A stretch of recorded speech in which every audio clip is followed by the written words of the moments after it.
I still remember the exact moment when I realized my engagement ring was missing. It was a Thursday evening, unseasonably warm for April. I had just returned from a long business trip, exhausted but eager to slip that beautiful 3-carat diamond back onto my finger, a ritual I always performed the moment I stepped through my front door after being away. The ring was too precious, too meaningful to risk losing during my travels, so I always left it locked in my jewelry box, hidden behind a false panel I'd installed myself. Only this time, when my fingers reached for that secret compartment, they found nothing but empty velvet. My heart stopped. I tore through the box, upending drawers, scattering earrings and necklaces across my dresser, convinced I must have misplaced it. But deep down, I already knew. Someone had taken it. And I had a sickening feeling I knew exactly who that someone was. Let me back up and explain why my sister Melanie would steal from me, and why 2 years later, the same woman who betrayed me so deeply is now standing in the lobby of my company, begging me for a job. Melanie and I were never what you'd call close. Growing up, we were 5 years apart, close enough to share a bedroom, but far enough apart that we rarely shared friends or interests. While I was the studious one with my nose perpetually buried in textbooks, Melanie was the golden child, the social butterfly who charmed everyone with her effortless charisma and dazzling smile. Our parents never explicitly favored her, but they didn't need to. The way their eyes lit up when she entered a room said everything. "Alexandra, why can't you be more like your sister?" became a refrain so common in our house that I eventually stopped hearing it. Or at least I pretended to. When I graduated with my MBA and launched my first startup at 26, our parents attended the small office opening with polite smiles and checked watches. 3 months later, when Melanie decided to open a boutique, selling overpriced, mass-produced clothing she claimed was artisanal, they took out a second mortgage to fund it. "It's just that Melanie needs more help than you do, Alex," my mother explained when I questioned the disparity. "You've always been so independent, so capable. Melanie's more fragile." Fragile. That was the word they always used. As if my sister's emotional outbursts and impulsive decisions were some kind of delicate quality to be protected rather than the manipulative tactics they actually were. But I swallowed my resentment and focused on building my business, an AI-driven financial analytics platform that had just secured its first round of serious funding when I met Daniel. Daniel came into my life like a sudden burst of color in a grayscale world. He was brilliant, driven, and understood my ambition in a way no one else ever had. 6 months after our first date, he proposed with a ring that took my breath away. A family heirloom, his grandmother's diamond reset in platinum, with small sapphires flanking it. "For your eyes," he'd said, touching my face with a gentleness that still makes my heart ache when I think about it. We set our wedding date for 18 months later, giving us time to merge our lives properly. Daniel moved into my condo, and we fell into an easy rhythm of shared mornings and late-night discussions about everything from quantum physics to whether pineapple belonged on pizza. It doesn't, a rare point on which we disagreed. For the first time in my life, I felt completely seen and accepted for exactly who I was. Then, Melanie's boutique failed. Spectacularly. It turned out my sister had been funneling the store's proceeds into a lavish lifestyle, designer clothes, weekend trips to Aspen, a leased BMW she couldn't afford, while neglecting to pay suppliers or even file proper taxes. When everything collapsed, she showed up at our parents' doorstep with 4 suitcases and tear-streaked mascara, playing the role of the devastated entrepreneur whose dreams had been cruelly crushed by market forces beyond her control. Our parents, predictably, welcomed her with open arms and sympathetic murmurs. Less predictably, they called me. "Alexandra, your sister needs a place to stay while she figures things out," my mother announced, her tone making it clear this wasn't a request. "Your condo has that spare bedroom, and goodness knows you have the financial stability to help. Family in need? I glanced at Daniel, who gave me a small shrug that said, "Your call." But his eyes held a warning I should have heeded. "How long?" I asked. "Just until she gets back on her feet," my mother replied. "A few weeks, maybe a month, or two." It ended up being 4 months of pure hell. From the moment Melanie moved in, she inserted herself into every aspect of our lives. She'd hover in the kitchen while Daniel and I tried to have breakfast, monopolizing the conversation with stories of her boutique's glory days. She'd borrow my clothes without asking, returning them stained or stretched beyond recognition. She'd use up all the hot water, leave dishes in the sink for days, and constantly complain about the corporate blandness of our decor. But worst of all was how, she looked at Daniel, how she'd touch his arm when laughing at his jokes, how she'd conveniently need his help with some minor task whenever I was busy with work.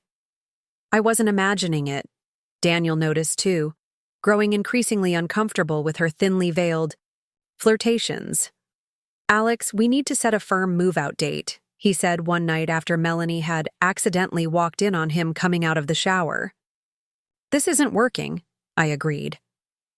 The next morning, I sat Melanie down and told her she had 3 weeks to find her own place. Her face hardened into something ugly and unfamiliar. "Why are you always like this?" she spat. "Always so perfect, so together, so much better than everyone else. You can't stand to see me struggling, can you? It makes you feel powerful." "That's not true," I replied, keeping my voice level. "I've given you 4 months of free housing, Melanie. I've introduced you to people who could help you find work. I've been patient. But Daniel and I need our space back." "Daniel?" she echoed, her lips curling into a smile that sent ice through my veins. "Are you sure it's Daniel who wants me gone? Or are you just threatened because he actually enjoys my company, because I know how to have fun, unlike some people?" I should have thrown her out right then. Instead, I walked away, telling myself she was just lashing out from a place of insecurity and failure. I immersed myself in work, staying late at the office to avoid going home to the tense atmosphere that had engulfed my once peaceful condo. That's when the gaslighting began. Small items started disappearing: my favorite lipstick, a pair of earrings Daniel had given me for my birthday, my passport. When I'd mention these things were missing, Melanie would look at me with exaggerated concern. "Are you feeling okay, Alex? You've been so forgetful lately. Maybe you're working too hard." Daniel began finding evidence that I'd agreed to things. I had no memory of dinner reservations I supposedly made, messages I'd allegedly sent him. When I insisted I hadn't done these things, Melanie would chime in with, "Actually, Alex, you did mention that to me the other day. Don't you remember?" I started doubting myself. Was I really that stressed? Was I losing track of conversations, of possessions, of commitments I'd made? I began keeping detailed notes of everything: where I placed items, what I said to whom, and when. I felt like I was going insane in my own home. Then came that fateful business trip. 3 days in Seattle to finalize a major partnership deal. I almost canceled, afraid of what might happen in my absence, but the opportunity was too important to miss. So I secured my engagement ring in its hiding place and left, swallowing my misgivings. When I returned to find the ring gone, something inside me snapped. The fog of self-doubt lifted, replaced by a cold, clarifying fury. I stormed into the living room where Melanie was lounging, scrolling through her phone with casual indifference. "Where is it?" I demanded. She looked up, eyebrows raised in practiced innocence. "Where's what?" "My engagement ring. The one that was locked in my jewelry box that only you and I knew about." A flicker of something, guilt, fear, crossed her face before her features smoothed into a concerned frown. "Your ring is missing? Oh my God, Alex, that's terrible. Are you sure you put it in the box before you left? Maybe you packed it by accident?" "Stop it," I hissed. "Just stop. I know it was you. What did you do, Melanie? Pawn it? Sell it? Her eyes hardened. You have no proof of anything. Maybe you should consider that your precious Daniel took it. Men leave, Alex. They always do. Even the ones who seem perfect. My blood ran cold. What have you done? Just then, my phone buzzed with a text from Daniel. Where are you? I've been waiting at the restaurant for an hour. Restaurant? We didn't have plans for dinner. I was exhausted from my trip and had told him I'd probably crash early. Another text followed. I guess this is how you want to play it. Fine. We need to talk anyway. I know what's been going on. With trembling fingers, I called him. He answered. On the first ring, his voice clipped with anger. Let me guess. Another misunderstanding? Daniel, I don't know what you're talking about. I just got home and discovered my engagement ring is missing. A beat of silence. Your ring is missing? Since when? I don't know. I locked it up before I left for Seattle. Now it's gone. And Melanie is acting strange. He exhaled slowly. Alex, I got a text from you yesterday saying you wanted to have a serious talk tonight. That you'd been reconsidering things. Ice slid down my spine. I never sent that. Check your phone. It came from your number. I pulled the phone away from my ear and opened my message history with Daniel. There they were, texts I'd never written, suggesting I had doubts about our relationship, that I needed space, that we should talk about our future. When I looked up, Melanie was gone, and so was her BMW from its spot in our building's garage. Daniel came home immediately. We searched the entire condo, but there was no sign of the ring, or of Melanie's belongings. She'd cleared out completely, leaving nothing but an empty closet and a note on the kitchen counter. Sorry things didn't work out. I've decided to try my luck in Chicago. Don't try to contact me. We called the police, but they weren't particularly helpful. Yes, the ring was valuable. Yes, we suspected my sister had taken it. But no, we didn't have proof. And with Melanie now across state lines, they considered it a low priority. They suggested we check pawn shops and file an insurance claim. Insurance money wasn't the point. That ring was irreplaceable, a piece of Daniel's family history, a symbol of everything we were building together. Our relationship didn't survive the theft. It wasn't just about the ring, though that was a deep wound. It was the atmosphere of betrayal and mistrust that Melanie had cultivated in our home. Daniel and I tried counseling, tried to recapture what we'd had, but there was always a shadow hanging over us. 6 months after the ring disappeared, so did Daniel from my life. I threw myself into work with a vengeance. My company, Phoenix Analytics, expanded rapidly over the next 2 years. I hired aggressively, secured 3 more funding rounds, and eventually moved our headquarters to a sleek office tower downtown. I bought myself a house in an exclusive gated community, upgraded my wardrobe, and crafted the life of a successful tech CEO, polished, confident, and completely closed off. Emotionally, I didn't date. I didn't go home for holidays. I maintained cordial but distant relationships with my parents, who seemed to finally realize the depth of their enabling behavior when Melanie abandoned them too, failing to call or visit once she'd left for Chicago. I heard through mutual acquaintances that she'd started some kind of consulting firm there, supposedly doing quite well for herself. Good for her, I thought bitterly. At least someone benefited from the destruction of my engagement. Then, on a crisp autumn morning 2 years after she'd vanished with my ring and my trust, I walked into the Phoenix Analytics lobby to find her sitting in one of the sleek visitor chairs, clutching a leather portfolio, and looking nothing like the confident, carefree Melanie I remembered. This Melanie was thin to the point of gauntness, her once glossy hair pulled back in a severe ponytail, dark circles shadowing her eyes. She wore a suit that had once been expensive but now hung loosely on her frame, as if she'd shrunk inside it. She stood when she saw me, her knuckles white around the portfolio. Alex, she said, her voice barely audible above the ambient noise of the lobby. I need to talk to you. I should have walked past her, should have told security to remove her from the premises. Instead, some perverse curiosity made me stop and look at her, really look at her. Beyond the physical changes, there was something different in her eyes. The manipulative gleam had been replaced by something haunted and desperate. Why are you here, Melanie? She swallowed hard. My company failed. I'm broke. I've been trying to find work for months, but… She gestured helplessly. No one will hire me. My reputation is trash. And you thought I would help you? I laughed, the sound sharp enough to make her flinch.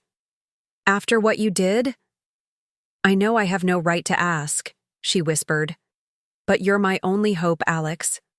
I have nowhere else to go. I studied her, feeling nothing but a cold, detached curiosity. What happened to my ring, Melanie? Her eyes filled with tears. I can explain everything, just… not here. Please, give me a chance to talk to you properly.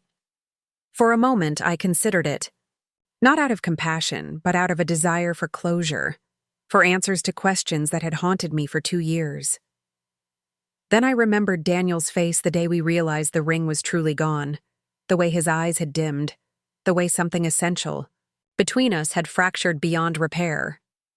You have exactly 5 minutes, I said, checking my watch with deliberate slowness. We'll use conference room 3, and then, regardless of what you say, you'll leave this building and never return. Relief flooded her face, premature relief. She clearly had no idea what was coming. As I led her toward the elevators, I caught my assistant's eye across the lobby. With the smallest nod, I signaled her to alert security. Whatever game Melanie was playing, whatever lies she was prepared to tell, I wasn't going to be manipulated. Again. This time, I was in control, and I intended to keep it that way. Conference room 3 was deliberately intimidating, all glass and steel with floor-to-ceiling windows overlooking the city. I often used it for difficult negotiations, placing myself with my back to the view so that whoever sat across from me would be slightly distracted, slightly dazzled by the panorama behind me. Melanie sat stiffly in the black leather chair, her hands folded tightly in her lap. She looked so small in that vast room, so diminished compared to the larger-than-life personality I remembered. The silence stretched between us as I took my time settling into my chair, arranging my tablet and phone with precise, unhurried movements. Your 5 minutes started the moment we entered this room, I said finally, not bothering to look up at her. I suggest you use them wisely. Melanie took a deep breath. The consulting firm I started in Chicago, Radiance Consulting, it was doing well at first. I had some contacts from my boutique days, and I leveraged them to get client work. Marketing strategy, primarily for small retail businesses. For about a year, things were good. I don't care about your business history, Melanie. I care about my ring. Her face flushed. I'm getting to that. Please, I need you to understand the whole picture. I leaned back, crossing my arms. 4 minutes. Everything fell apart 6 months ago, she continued hurriedly. I'd brought on a partner, Valerie. She seemed amazing, brilliant, connected, charismatic. She brought in bigger clients than I'd ever had access to. We moved to fancier offices, expanded the team. A bitter smile twisted her lips. Turns out, she was falsifying client contracts, inflating our revenue numbers to attract investors. By the time I discovered what was happening, she'd embezzled nearly everything and disappeared. The business collapsed overnight. I was left with all the debt, all the legal responsibility. And this is relevant because I made a terrible mistake when I took your ring, Alex. The worst mistake of my life. And I'm not here just to ask for a job. I'm here to make it right. Despite myself, I felt a flicker of interest. Go on. I didn't sell your ring. I pawned it. Same difference. No, she shook her head vehemently. I needed quick cash to get to Chicago to start over. I fully intended to buy it back as soon as I could. I kept the pawn ticket for months, paid the extensions, checked on it regularly. My heart thudded painfully against my ribs. What happened to it? When the business was doing well, I finally had enough to redeem it. I went to the pawn shop, but... Her voice broke. There had been a robbery the week before. Several pieces of high-end jewelry were taken, including your ring. The surge of hope that had momentarily lifted my spirits crashed back down. Convenient. I filed a police report, she said quickly, fumbling with her portfolio. I have the case number, the detective's contact information. I've been checking with them every month for updates. She pulled out a folder and pushed it across the table. Inside were copies of police reports, correspondence with insurance companies, even a private investigator's business card. Despite my skepticism, it looked surprisingly legitimate. I don't expect you to forgive me, Melanie continued, her eyes welling with tears. What I did to you and Daniel was unforgivable. I was jealous and petty and destroyed the best thing in your life out of pure selfishness. 3 minutes, I said, though I'd actually lost track of time. Why are you here? Now, specifically? What do you want from me? She straightened her shoulders, visibly gathering her courage. I need a job, Alex. Any job. I'll start at the bottom. Reception, mailroom, janitor. I don't care. I just need something to build from. Why here? There are thousands of companies in this city. Because I've been blacklisted in my industry. Valerie spread rumors that I was the one who committed the fraud. No one in marketing or consulting will touch me. I've applied to over 200 positions in the last 4 months and haven't gotten a single interview. I raised an eyebrow, skeptical. And you think working for the sister you betrayed is going to be easier? No, she admitted. It will probably be the hardest thing I've ever done. But I'm out of options. I'm 3 weeks away from being evicted from my apartment. My car's been repossessed. I've sold everything of value I own. For the first time, I looked at her, really looked at her. The designer clothes were gone, replaced by a cheap knockoff suit. The flashy jewelry she used to love was absent. Her wrists and neck were bare. Even her manicure was grown out and chipped. What makes you think you have anything to offer my company? A flicker of something, pride perhaps or determination, sparked in her eyes.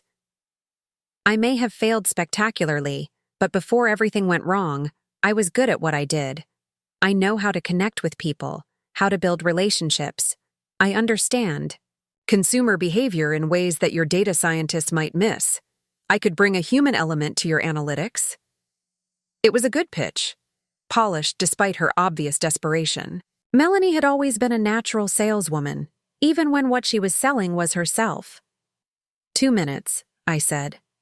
Tell me why I should trust you. You shouldn't, she replied immediately, surprising me with her candor.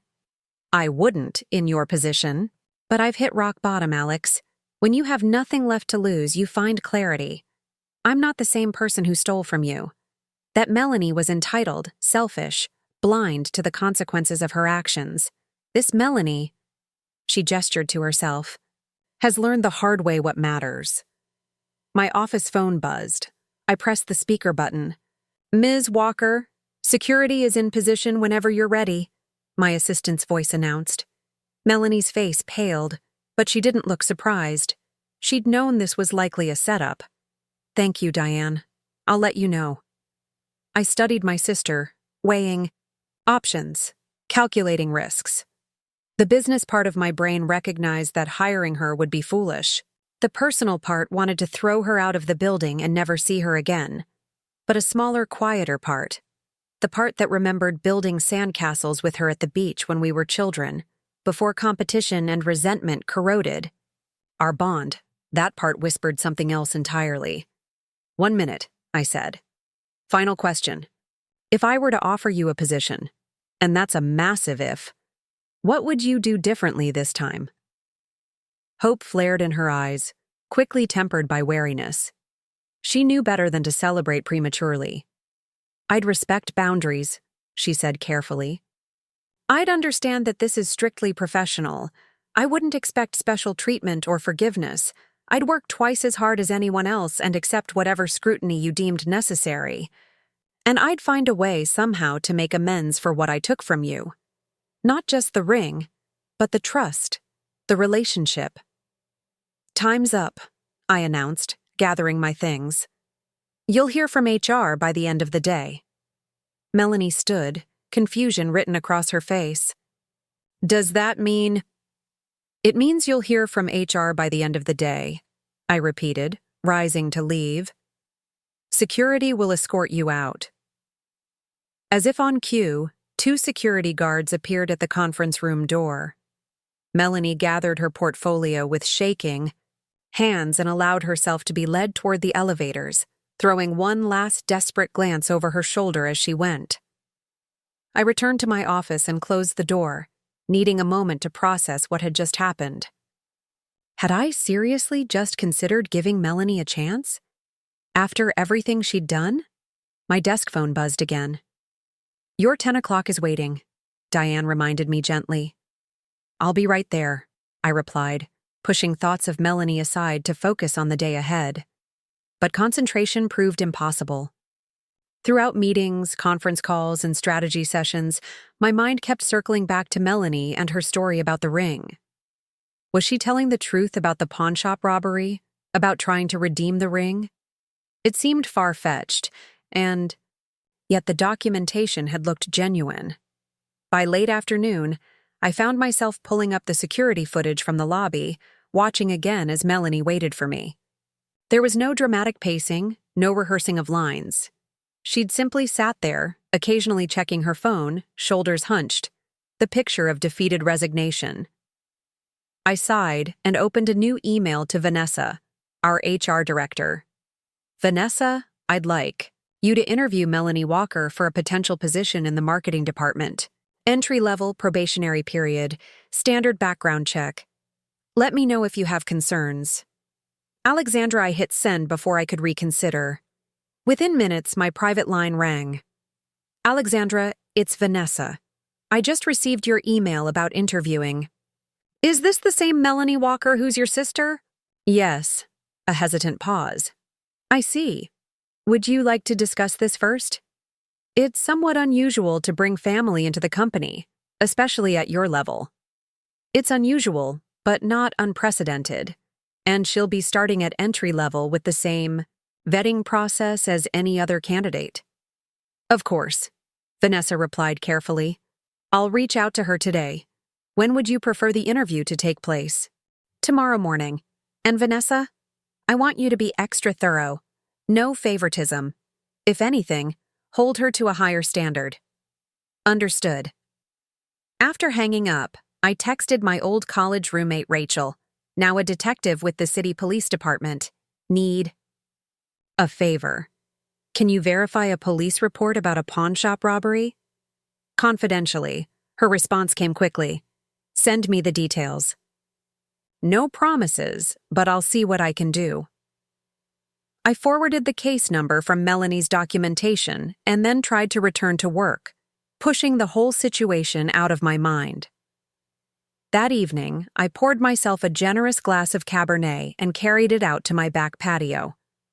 The autumn air was crisp, leaves from my Japanese maple swirling across the travertine in delicate russet spirals.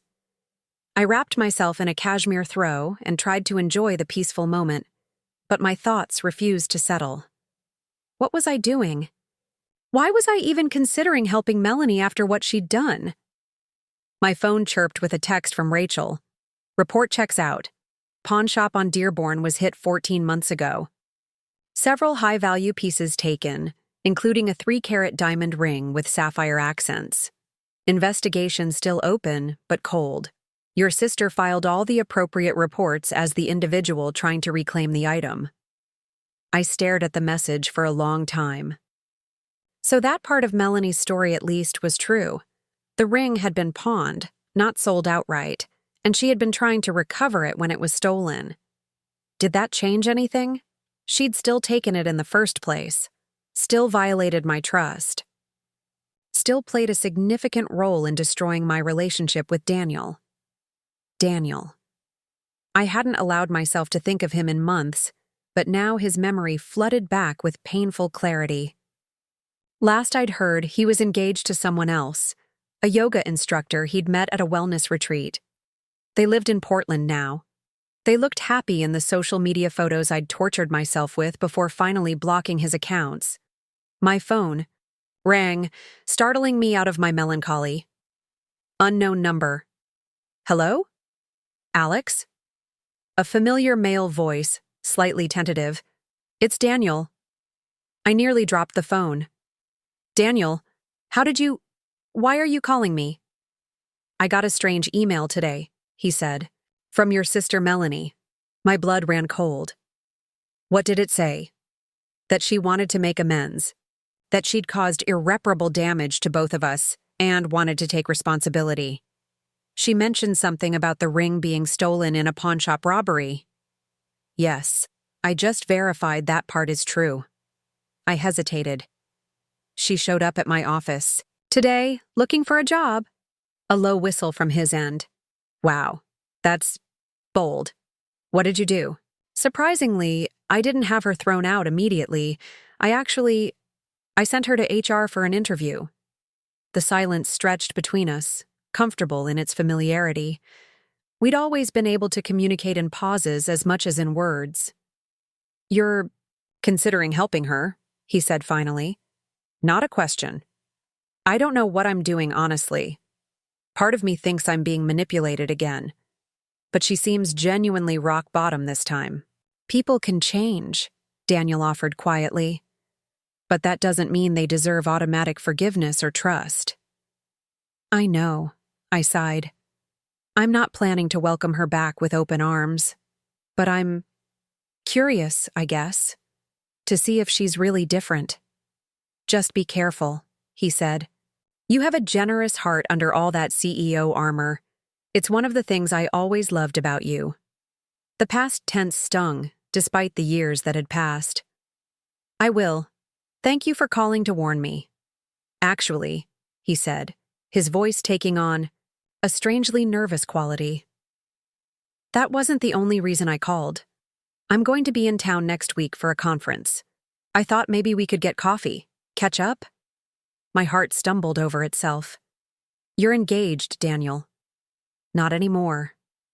That ended months ago? He paused. I'm not suggesting anything romantic, Alex. I've missed our friendship, regardless of how things ended between us. I closed my eyes, feeling the night air cool against my face as I considered his words. Coffee sounds nice. Great, he replied, relief evident in his voice. I'll text you the details. Yes. After we said goodbye, I sat staring at the darkening sky, my mind whirling with possibilities I hadn't allowed myself to consider in years. Daniel, single again. Melanie, seemingly changed. The ring, verified as stolen rather than sold. None of this erased the past.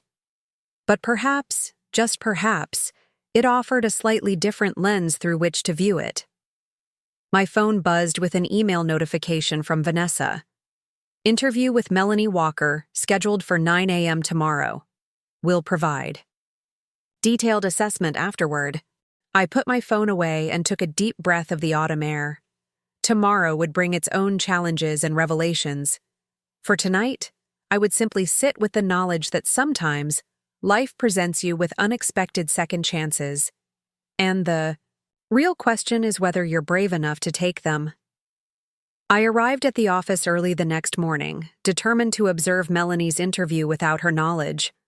Phoenix Analytics had a sophisticated setup for our recruitment process, observation rooms adjacent to interview spaces, with one-way glass that allowed our team to evaluate candidates' body language and responses without creating additional pressure.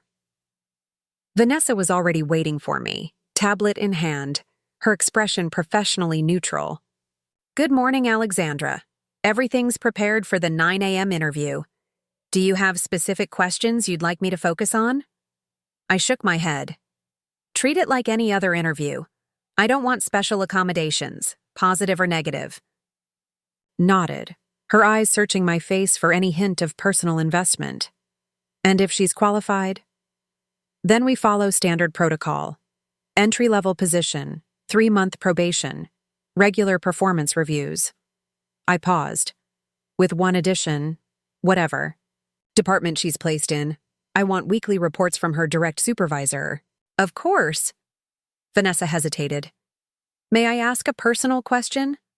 I glanced at my watch. 20 minutes until Melanie was due to arrive. Go ahead. Are you sure this is a good idea? Mixing family and business can be challenging. Melanie and I haven't been family in any meaningful sense for years, I replied flatly. This is a business decision. She has skills that might be valuable to Phoenix. The personal history is irrelevant. Vanessa's slight frown suggested she wasn't convinced, but she knew better than to push. I'll conduct the interview as requested. I settled into the observation room, declining the coffee Vanessa's assistant offered. My nerves were already jangled enough without caffeine. Through the one-way glass, I could see the interview room, minimalist and modern, with the Phoenix Analytics logo glowing on one wall. At precisely 8:55 a.m., Melanie arrived. She looked markedly different from yesterday, hair neatly styled, makeup skillfully applied to mask the dark circles under her eyes. She wore the same suit, but had obviously spent time pressing it. The transformation was impressive, given her limited resources. She sat with perfect posture, hands folded on top of her portfolio, eyes fixed on the door. No fidgeting, no checking her phone, just calm, focused waiting. It wasn't the behavior of someone who felt entitled to the position by virtue of family connection. At 9 a.m. exactly, Vanessa entered and introductions were made. The interview began standardly enough: background, education, previous experience. Melanie answered clearly and concisely, neither downplaying nor inflating her accomplishments. When asked about Radiance Consulting's failure, she took full responsibility. Failed to perform proper due diligence on my business partner, she admitted. I was so excited by the growth opportunities she presented that I neglected to verify her credentials or establish proper oversight mechanisms. The responsibility for that failure is entirely mine. Vanessa made notes. And what would you do differently in a similar situation? Trust, but verify. Document everything. Establish clear governance structures from the beginning. And most importantly, never allow myself to be blinded by ambition to the point where I ignore warning signs. It was a good answer. Self-aware. Without being self-flagellating. I found myself nodding slightly. The interview continued with case studies and hypothetical scenarios. Melanie's responses demonstrated solid marketing instincts and a surprisingly nuanced understanding of how data analytics could inform campaign strategy. Clearly, she'd done her research on Phoenix. Then came the question I'd been waiting for. Ms. Walker, your resume shows a significant gap between your work at Radiance Consulting and now. Can you explain what you've been doing during this period? Melanie's composure wavered momentarily. After Radiance collapsed, I spent several months dealing with legal fallout and trying to make things right with clients who had been defrauded. I then began applying for positions across a wide range of industries.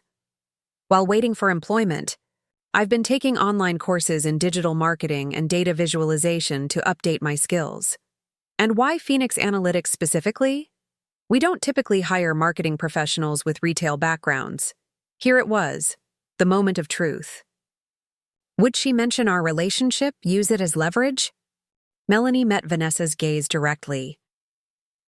I'm aware that my background isn't a traditional fit, which is why I'm applying for an entry-level position. Phoenix Analytics is revolutionizing how businesses understand consumer behavior. I believe my experience on the client side, understanding what businesses need from data, could provide a valuable perspective. I'm willing to start at the bottom and prove my worth. Not a single mention of me or our connection. Interesting. Vanessa pressed. Further, our records indicate that you're related to our CEO, Alexandra Walker. Why didn't you mention this? A flush crept up Melanie's neck. I wanted to be evaluated on my own merits, not on family connections. Alexandra and I haven't been in contact for years, and I wouldn't expect special treatment based on our relationship. In fact, she added quietly, given our history, I would understand if my application was rejected on that basis alone. But I hoped my skills and experience might at least earn me consideration. I leaned back in my chair, processing her words. They sounded genuine, not the polished performance of the Melanie I remembered, but something more raw and honest. The interview concluded, and Vanessa explained the next steps in the process. As Melanie gathered her things to leave, she paused, looking directly at the one-way glass as if she could see through it. She couldn't, of course, but somehow she knew I was there. "Thank you for this opportunity," she said, addressing the glass. "Regardless of the outcome." After she left, Vanessa joined me in the observation room, her expression thoughtful. "Well?" I prompted. Technically, she's qualified for an entry-level position in our marketing outreach team. Her experience with small business clients could be useful for our SMB division. Her references, the ones we could verify, check out. Vanessa tapped her tablet. "However, there's the obvious conflict of interest to consider." I nodded. "Your final assessment?" "If she weren't your sister, I'd recommend hiring her on probation. Since she is," Vanessa shrugged. "It's your call." "Draft an offer letter," I decided. "Entry-level marketing associate, 3-month probation, standard benefits, weekly performance, reviews. And Vanessa? No special treatment. If she fails to meet expectations, she goes. Immediately, and without recourse to me." "Understood." Vanessa hesitated. "Does she know about your meeting with Daniel next week?" I stared at her, startled. "How did you—" "He called the office this morning to confirm your contact information. Diane mentioned it to me." She smiled, apologetically. "Nothing stays secret for long in this building." I sighed. "No, Melanie doesn't know. And I'd prefer to keep it that way for now." The rest of the day passed in a blur of meetings and decisions. I was reviewing quarterly projections when Diane buzzed my office. "Ms. Walker? Your mother is online too." My stomach tightened. I hadn't spoken to my mother in months, and our last conversation had been strained at best. "Put her through." "Alexandra?" My mother's voice, familiar and fraught with tension. "Is it true that Melanie came to see you?" I pinched the bridge of my nose. "Hello to you too, Mom." "Yes, Melanie was here. Yesterday." "She's been having such a difficult time," my mother began, her voice taking on that particular pleading tone she always used when defending Melanie's latest disaster. "This business with her partner stealing everything, it's been devastating." "For her. Your father and I would help, but with his medical bills—" "I'm aware of her situation," I cut in. "She's interviewing for a position here," a sharp intake of breath. "You're giving her a job? Oh, Alexandra, that's wonderful. I knew you wouldn't turn your back on family, despite everything that happened." "Mom," I interrupted, "this isn't about family. If she meets our standards, she'll be offered a position. If she doesn't, she won't. And if she's hired and doesn't perform, she'll be let go like anyone else." "Always so cold," my mother murmured, the familiar criticism slipping out before she could catch herself. "But I understand. You need to maintain your professional standards." I bit back a retort. "How's Dad doing?" "The same. The new medication helps with the pain, but the prognosis hasn't changed." Her voice softened. "He asks about you, you know. You should come visit sometime." Guilt pinched at me. I hadn't been home since last Christmas, a brief, awkward visit, marked by stilted conversations and careful avoidance of any mention of Melanie or Daniel.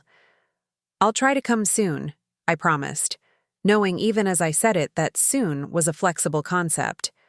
I need to go, Mom. I have a meeting. Of course. Just be gentle with your sister, Alexandra. She's been through a lot. Goodbye, Mom. I hung up, irritation simmering beneath my skin. Even now, even after everything Melanie had done, to me, to others, to herself, our mother's first instinct was to protect her, to make excuses for her. Some things never changed.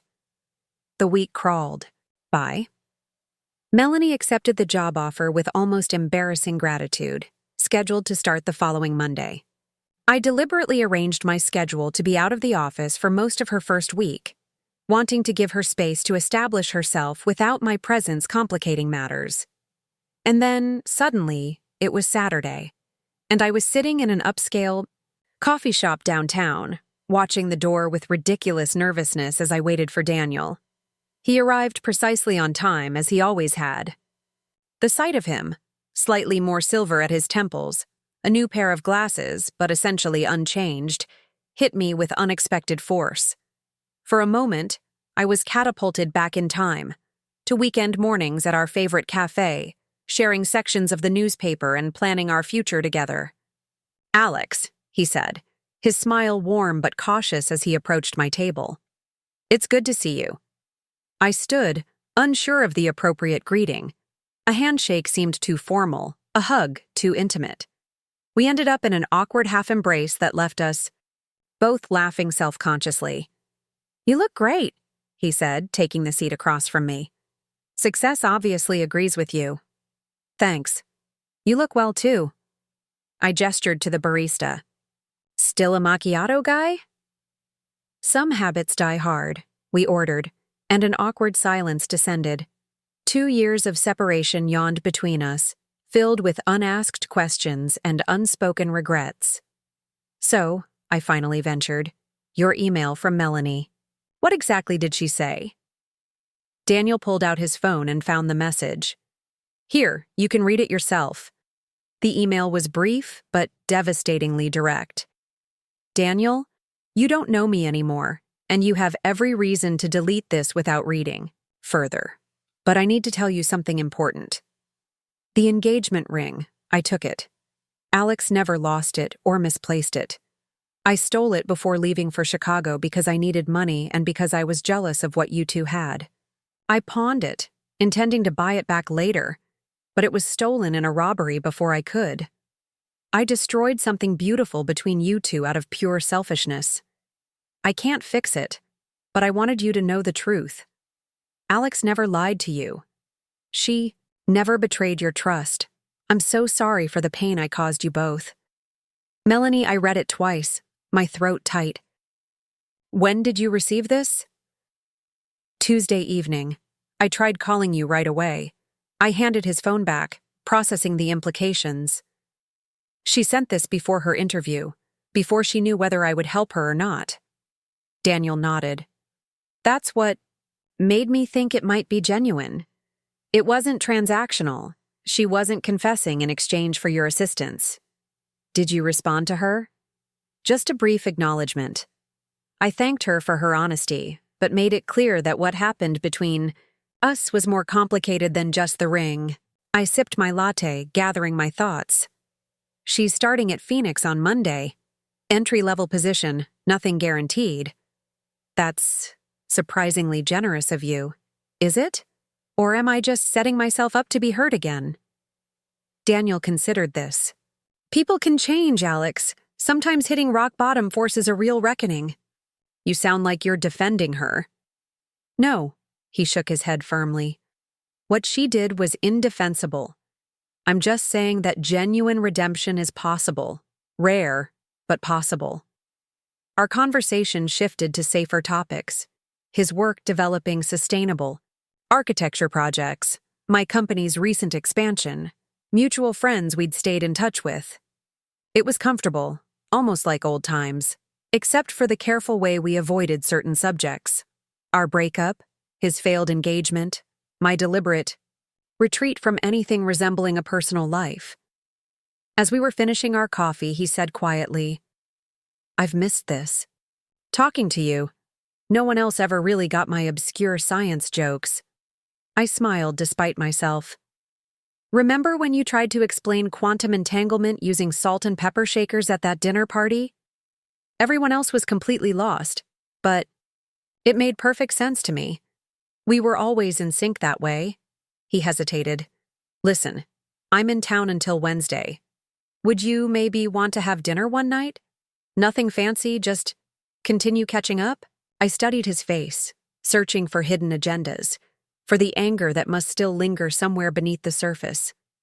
But I saw only openness, and perhaps a hint of the same cautious hope I felt stirring in my own chest. I'd like that, I said, finally. Tuesday? I'm avoiding the office on Monday while Melanie gets settled. Tuesday works. He stood, gathering his coat. It's really good to see you, Alex. Whatever else happened between us, I've never stopped caring about you. After he left, I remained at the table, turning my coffee cup in slow circles as I processed our conversation. Would it be foolish to hope for reconciliation?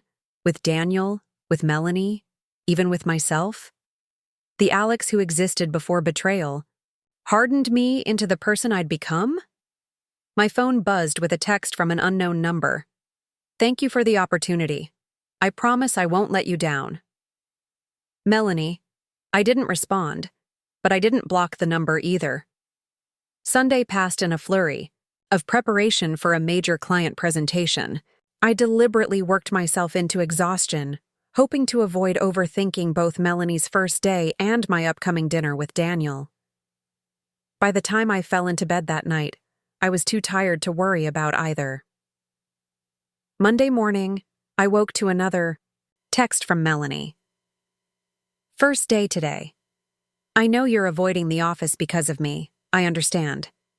Just wanted to say I'm grateful and I'll work hard to prove this wasn't a mistake. Again, I didn't respond.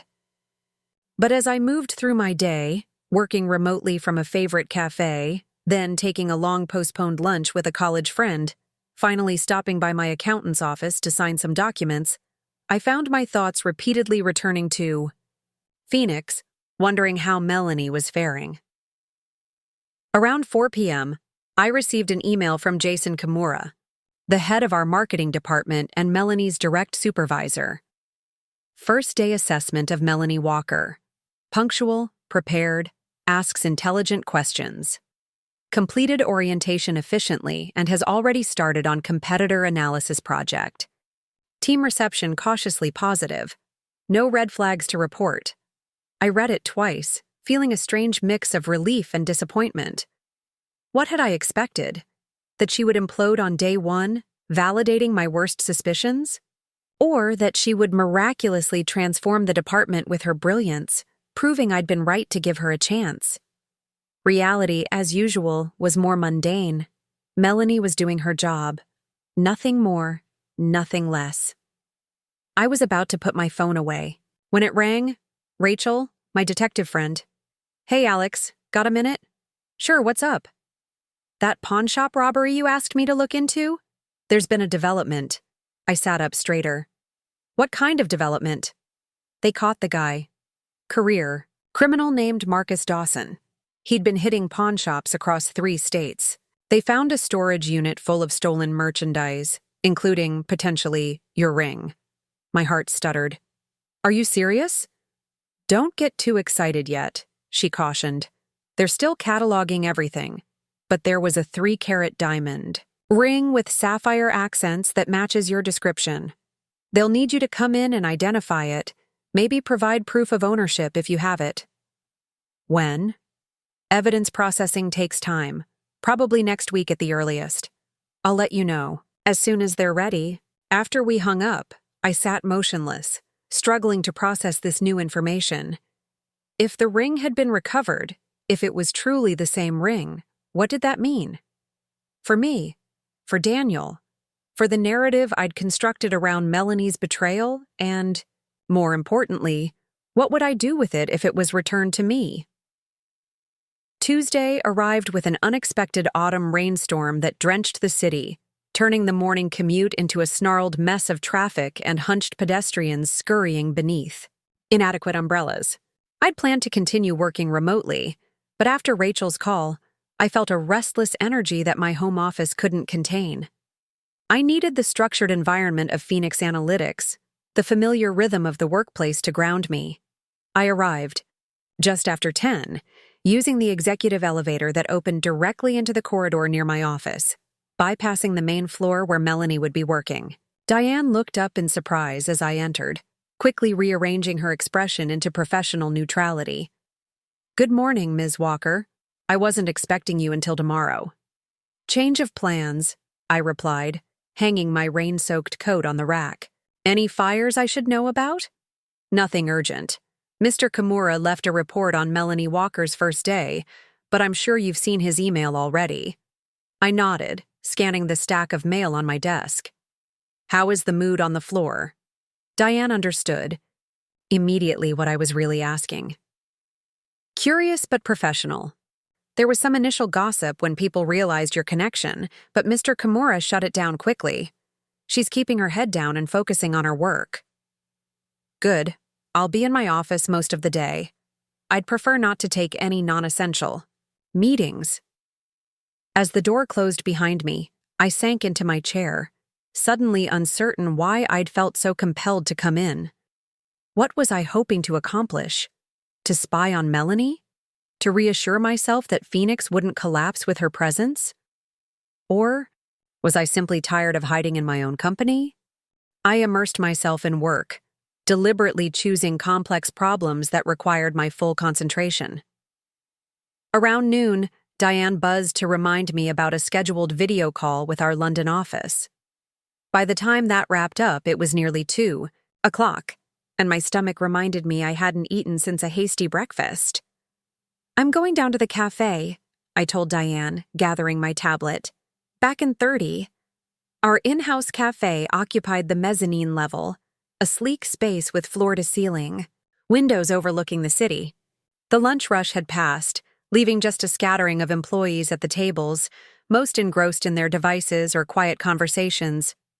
I had just collected my salad and was searching for an empty table when I spotted her, Melanie, sitting alone, by the window, typing intently on her laptop while picking at a sandwich. She hadn't noticed me yet, and for a moment I considered retreating to my office with my food. Instead, I found myself walking toward her table. "Is this seat taken?" She looked up, startled, a flash of panic crossing her face before she composed herself. Ms. Walker, no, please." She gestured to the empty chair, hastily closing her laptop. I sat, arranging my food with deliberate precision. "How's your first day and a half going?" "Good, everyone's been welcoming." "Mr. Kimura assigned me to the SMB Analytics project. I'm researching competitors' offering structures." I nodded, taking a bite of my salad to fill the awkward silence that followed. Up close, I could see the strain beneath Melanie's professional mask, the slight tremble in her fingers as she folded her napkin, the tension in her shoulders. "You look tired," I said, surprising myself with the observation. A small, rueful smile touched her lips. "I didn't sleep much last night. Too nervous about today." "The work isn't difficult at this level." "It's not the work I'm worried about," she admitted quietly. "It's being here, walking on eggshells, wondering when the other shoe will drop." I studied her face, searching for the manipulation I'd grown to expect from her. But all I saw was exhaustion and a wary sincerity. "I received an interesting call yesterday," I said, keeping my voice neutral. "From a detective friend. They've recovered some items from a series of pawnshop robberies. My ring might be among them." Melanie's spoon clattered against her coffee cup. "Are you serious? Alex, that's amazing. When will you know for sure?" "Next week, possibly. They need me to identify it." "I hope it's your ring," she said fervently. "I've regretted what I did every single day. If you could get it back, it wouldn't change what happened." "No," she agreed, her gaze dropping to the table. Nothing can undo that, but it would at least be something tangible restored. I took another bite of salad, chewing slowly as I considered my next words. Why did you email Daniel before you knew whether I'd help you or not? She looked surprised by the question. Because it was the right thing to do. Because he deserved to know the truth. She hesitated. And selfishly, because I needed to say it out loud, or at least in writing, what I'd done. To fully own it. You know we're having dinner tonight. It wasn't a question, but Melanie answered anyway. No, I didn't. But I'm glad. She met my eyes directly. I never told you this, but he came to see me before I left for Chicago, after the ring disappeared. He asked me point blank if I'd taken it. This was news to me. What did you say? I lied. To his face. Told him he was being paranoid, that you probably misplaced it. Her voice grew thin with shame. And then I suggested that maybe you'd sold it yourself because you were having doubts about the wedding. The casual cruelty of it stole my breath. Why would you do that? Melanie's eyes glistened with unshed tears. Because I was horrible, Alex. Because I was so consumed with jealousy and resentment that I couldn't stand to see you happy when my life was falling apart. She wiped roughly at her eye with the heel of her hand. There's no excuse for it. None. Before I could respond, my phone buzzed with a reminder about my next meeting. I stood, gathering my barely touched lunch. I should go. Melanie nodded. Not, meeting my eyes. Thank you. For the job, for hearing me out. For even considering forgiving me someday. I haven't said I forgive you. I know, she said quietly. I haven't earned that yet, but I'm trying. I left her there, returning to my office with my thoughts in turmoil. The raw honesty of her confession had caught me off guard. The Melanie I remembered would have made excuses, deflected blame, painted herself as the victim. This direct acknowledgement of her actions, without justification, felt jarringly unfamiliar. The afternoon passed in a blur of meetings and decisions. At 5:30, I left through the executive exit, avoiding the main floor once again. I needed space to process, to prepare myself for dinner with Daniel without the additional complication of another encounter with Melanie. The restaurant he'd chosen was one we'd never visited together. A new farm-to-table place that had opened after our breakup. Neutral territory. He was already seated when I arrived, rising with a warm smile as the host led me to the table. The rain finally stopped, I said, for lack of a better opening. Just in time for sunset, he agreed, gesturing toward the window where the clouds were breaking apart, the sky streaked with brilliant orange and pink. You look beautiful, Alex. The compliment felt simultaneously familiar and strange, like putting on a well-loved sweater that no longer quite fits. Thank you. You clean up pretty well yourself. We ordered drinks, then studied our menus with unnecessary concentration, both of us stalling the real conversation. I saw Melanie today, I said finally, setting my menu aside. At the office cafe. Daniel's eyebrows rose. How did that go?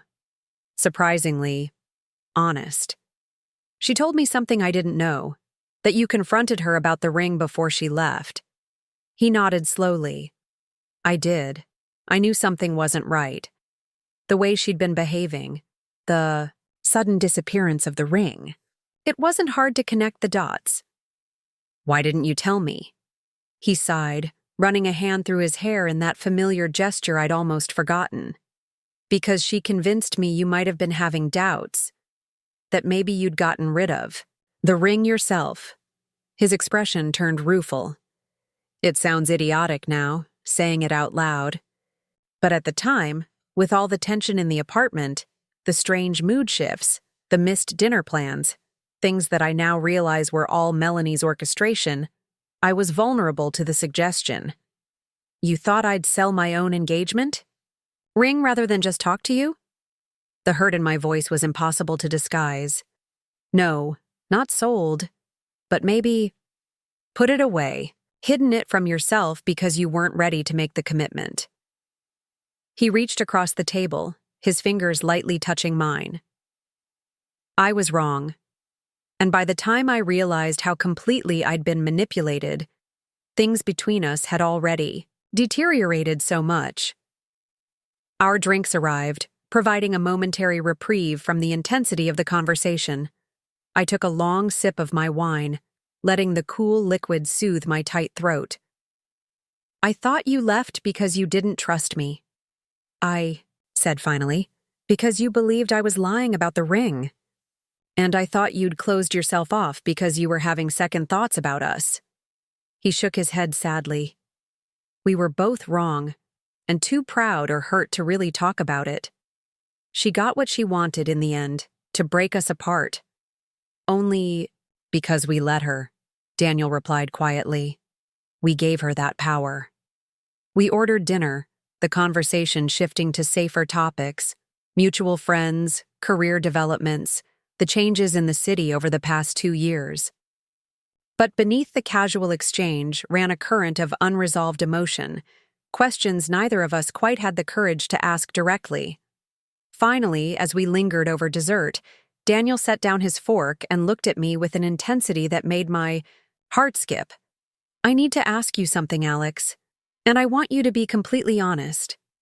I nodded, suddenly unable to speak past the tightness in my throat. If they find your ring, if you get it back, what does that mean for us? For the possibility of us? The directness of the question startled me. I don't know, I admitted. The ring was a symbol of promises we made to each other, promises that got broken, regardless of the circumstances. Broken, but not forgotten, he said softly. At least not by me. Daniel. I'm not asking for an answer tonight, he interrupted gently. I know we can't just pick up where we left off as if nothing happened. Too much time has passed. We've both changed. But I've missed you, Alex. Not just what we had, but what we could have built together. The honesty in his eyes undid me. I've missed you too, I whispered. But I'm scared. Of being hurt again. Of trusting and being wrong. That's fair. He reached across the table, taking my hand in his. Maybe we can just start slow, see where it leads. I turned my hand in his, linking our fingers together. I'd like that. The rest of dinner passed in a gentle haze, the tension between us transformed into something warmer, tentatively hopeful. When we stepped outside, the night air was cool and clean after the rain, the city lights reflecting in the puddles like scattered stars. Can I walk you to your car? Daniel asked. I took a car service. I wasn't sure how much wine I'd want with dinner. He smiled. Smart as always. Share my cab? The ride to my house was quiet, comfortable in a way I hadn't expected. When we arrived, he didn't ask to come in, didn't push for more than the evening had already given us. I'm flying back tomorrow evening, he said as the cab idled at my curb. But I'll be back in 3 weeks for another conference. Maybe we could see each other then? I'd like that, I replied, meaning it more deeply than I'd anticipated. He leaned over and pressed a soft kiss to my cheek, his lips lingering just long enough to send warmth cascading through me. Good night, Alex. Good night, Daniel. I watched. The cab pull away, feeling strangely buoyant despite the emotional complexity of the evening. Whatever happened next, with the ring, with Melanie, with Daniel, at least I was finally moving forward instead of remaining frozen in the pain of the past. The next morning brought a text from Rachel. Evidence processing moving faster than expected. Detective Johnson wants you to come in Friday at 2 p.m. to potentially identify the ring. I'll be there too. Let me know if that works. I confirmed the appointment and then sat staring at my phone, my heart racing. Friday, just 2 days away. After 2 years of resignation, of believing the ring was gone forever, I might actually hold it in my hands again. What would I feel when I saw it? Relief? Vindication? Or would it simply be a painful reminder of everything that had been lost? And what about Melanie? Should I tell her about the appointment? Part of me wanted to keep it private, to process whatever happened without her presence, complicating matters. But another part recognized that this was her chance for redemption too, a concrete opportunity to face the consequences of her actions. Before I could overthink it, I texted her. Police may have recovered the ring. I'm going to identify it Friday at 2 p.m. You should be there. Her response came immediately. I'll clear my schedule. Thank you for including me. At the office that day, I found myself watching Melanie from a distance. She was fully engaged in her work, focused and professional. Several times I saw her in conversation with colleagues, her manner neither overly familiar nor artificially reserved. She was simply doing her job, trying to fit in, trying to rebuild. Jason Kimura stopped by my office in the afternoon with his promised update. Melanie's doing well, he reported. Quick learner, respectful of the team dynamics, brings an interesting perspective on client needs. Actually, she suggested a modification to our SMB reporting dashboard that makes a lot of sense, highlighting different metrics based on the client's industry instead of using a one-size-fits-all approach. Implement it if you think it has merit, I replied, careful to keep my tone neutral. Jason hesitated. May I speak frankly, Alexandra? Always. The team was skeptical at first. Hiring the CEO's sister raised some eyebrows, but she's earned their respect quickly by being competent and humble. Whatever history exists between you two, she's proving herself on her own merits here. I nodded, oddly pleased by his assessment. Good to know. Continue the weekly reports, but you can scale back to the standard performance metrics. No need for the detailed behavioral observations. After he left, I found myself smiling slightly. Was I actually proud of Melanie? The thought was so unexpected that it caught me off guard. For so long, my feelings toward my sister had been a toxic mixture of resentment, anger, and betrayal. This fragile new emotion, something almost like hope, felt foreign and precarious. Thursday. Passed in a flurry of preparation for an important board presentation. I worked late, deliberately avoiding thoughts of the next day's appointment at the police station. When I finally arrived home after 9, I found a package on my doorstep, a small box wrapped in simple brown paper. Inside was a velvet ring box, empty, and a note in Melanie's handwriting. Whether or not the ring they found is yours, I wanted you to have this. It's the original box from the pawn shop.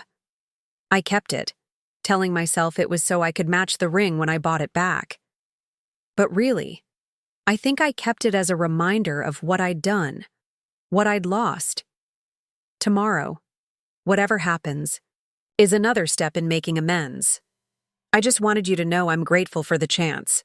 I sat on my sofa, turning the empty box over in my hands, feeling the worn velvet beneath my fingers. Such a small object to have contained so much meaning, so much pain. For the first time since Melanie had reappeared in my life, I allowed myself to truly consider the possibility of forgiveness, not as an absolution for her crimes, but as a release for myself. A way to finally set down the weight of anger I'd been carrying for so long. Friday arrived with crystalline autumn sunshine, the kind of perfect fall day that seemed designed for new beginnings. I dressed carefully for the appointment at the police station, choosing a structured navy dress that made me feel armored and confident. Melanie was already waiting outside when I arrived, her face pale but composed. She wore a simple black pantsuit, nothing flashy or attention-seeking. Ready? I asked. She nodded, her eyes betraying her nervousness. Whatever happens in there, Alex, thank you for letting me be part of this. I know you didn't have to. We entered together, and Rachel met us in the lobby, her professional demeanor softened by the quick, reassuring smile she gave me. Detective Johnson is waiting for us upstairs. They've isolated a piece that matches your description, but they'll need you to formally identify it. The three of us rode the elevator in silence. I could feel Melanie's tension radiating beside me, her breathing shallow and quick.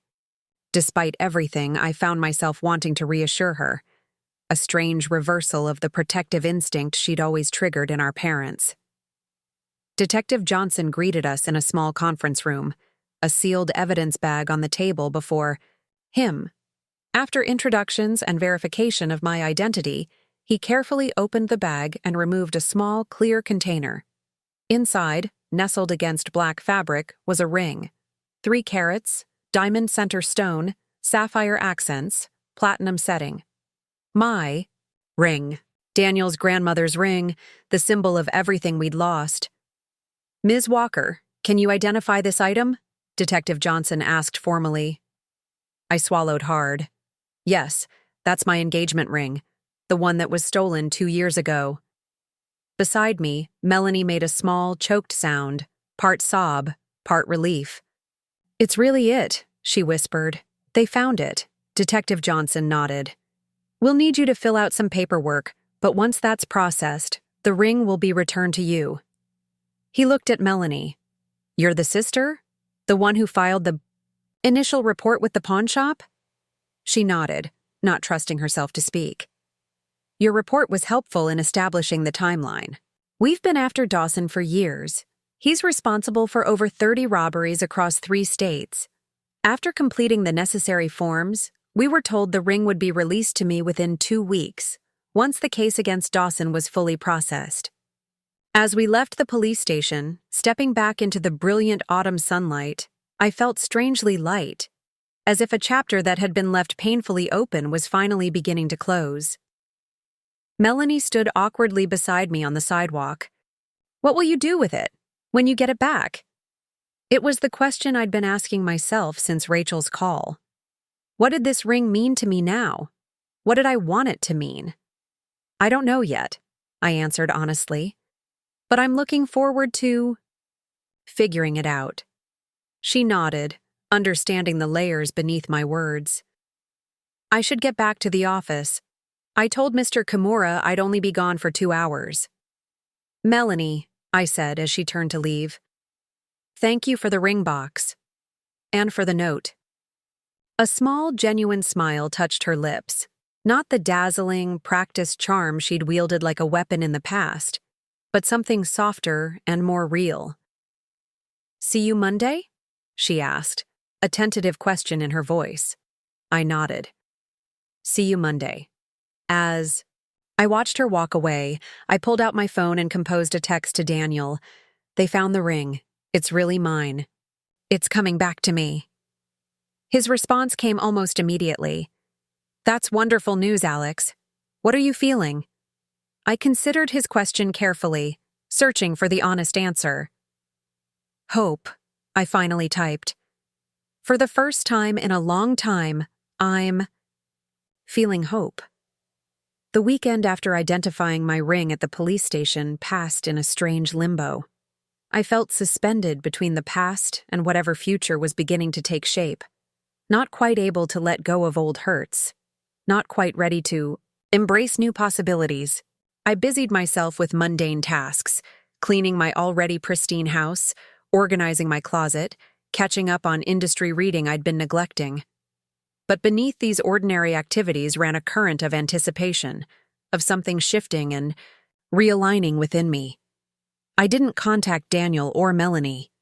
I needed this quiet space to process, to understand my own feelings without their influence. By Sunday evening, I'd reached no dramatic conclusions, but the knot of bitterness I'd carried for so long had loosened slightly, making room for other emotions to emerge.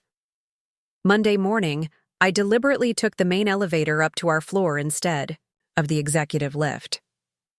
If I was serious about moving forward, about giving second chances, I needed to stop avoiding Melanie at the office. She was already at her desk when I passed through the marketing department, head bent over her computer as she typed rapidly. She didn't see me, and I didn't interrupt her work. But the simple act of walking past her, of acknowledging her presence, in my company and my life, felt like a small but significant step. Jason caught up with me near the conference rooms. "Alexandra, do you have a minute? I'd like to discuss Melanie's project proposal." "Of course." "My office?" Once seated across from me, Jason opened a folder containing several data visualizations and a neatly structured proposal. Melanie has expanded on her idea for industry-specific SMB dashboards. She's identified 5 distinct business categories, with different key performance indicators that would be more relevant to each. The team thinks it could be a valuable differentiator for our platform. I examined the materials, impressed despite myself. The analysis was thorough, the presentation professional, and the underlying insight genuinely useful. This wasn't just busy work. This was a meaningful contribution from someone who clearly understood both marketing strategy and client needs. Implemented as a beta feature, I decided, let's collect user feedback for a month before rolling it out more broadly. "There's one more thing," Jason added. Melanie suggested we create case studies for each business category, showing real-world applications. "She's volunteered to lead the project." I raised an eyebrow. "She's been here less than 2 weeks." "Yes, but she has a point about having relevant experience with small retail businesses. And she's been very clear that she knows her place as the newest team member. She's not trying to overstep." "Fine. But keep a close eye on it. I don't want her taking on too much too soon." After Jason left, I sat contemplating the proposal.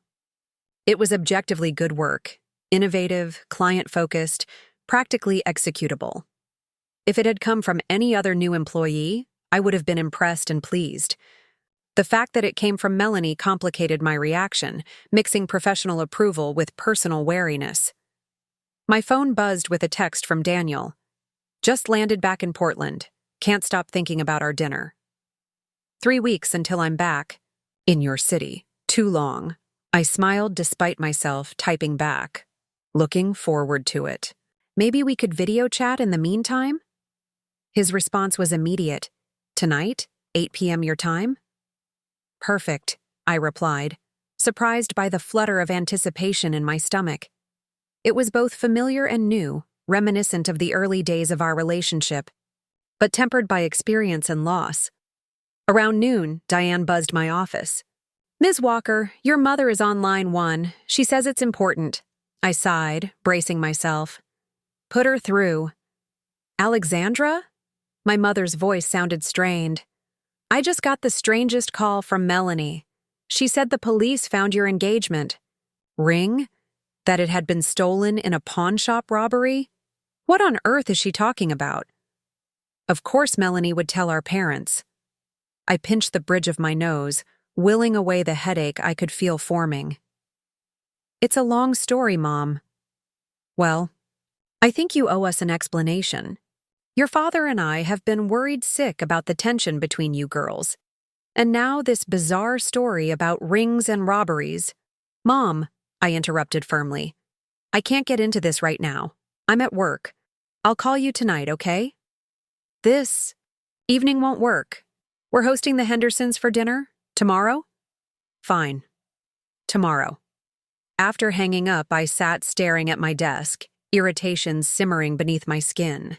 Just when things seemed to be improving with Melanie, she had to go stirring up family drama. Typical. But as my initial annoyance faded, a more reasonable perspective emerged. Of course she would tell our parents about the ring. It was a significant development, a confirmation of her story, a step toward redemption, and perhaps I was being unfair in assuming she'd presented it in a way designed to create drama. Maybe she'd simply been sharing good news. I was still mulling this over when my assistant announced an unexpected visitor. "Ms. Walker, Melanie is here. She says it's important." I hesitated, then sighed. "Send her in." Melanie entered cautiously, hovering near the door as if unsure of her welcome. "I'm sorry to interrupt. I know you're busy." "What is it, Melanie?" "Mom called you, didn't she?" She grimaced apologetically. "I'm sorry. I didn't think it through. I was just so relieved after Friday, and when she called to check in, It's fine, I said, surprised to find I meant it. They would have found out eventually. I also wanted to give you this. She placed a folder on my desk. It's all the documentation from the pawn shop, the police reports, everything. I thought you might want it for your records, or maybe for Daniel. I glanced at the folder without touching it. Thank you. She nodded, turning to leave, but paused at the door. Alex, I know it's not my place to ask, but are you and Daniel talking again? The question bordered on intrusive, yet I found myself answering honestly. We had dinner last week. We're exploring possibilities. A genuine smile lit her face. I'm glad. You deserve that chance. After she left, I opened the folder. Inside were neatly organized documents. The original pawn ticket showing the date and amount she'd received for the ring, police reports filed after the robbery, correspondence, with the detective assigned to the case, even printed emails showing her regular follow-ups over the 2 years since the theft. The thoroughness was startling. These weren't the actions of someone trying to cover her tracks. They were the persistent efforts of someone trying to make things right. I closed the folder and returned to my work, but the revelation lingered, gradually reshaping my perception of Melanie's actions since she'd reappeared in my life. That evening, at precisely 8 o'clock, my laptop chimed with Daniel's video call. Seeing his face, slightly pixelated but still unmistakably him, brought a warmth I hadn't felt in too long. Hey, he said, smiling that crooked smile I'd always loved. How was your day? Complicated. My mother called. Melanie told them about the ring. His expression turned sympathetic. Family drama? Actually, no. Just adjustments. Melanie's been surprisingly professional at work. She's even contributed some good ideas. You sound almost impressed. I laughed softly. Maybe I am. It's disorienting.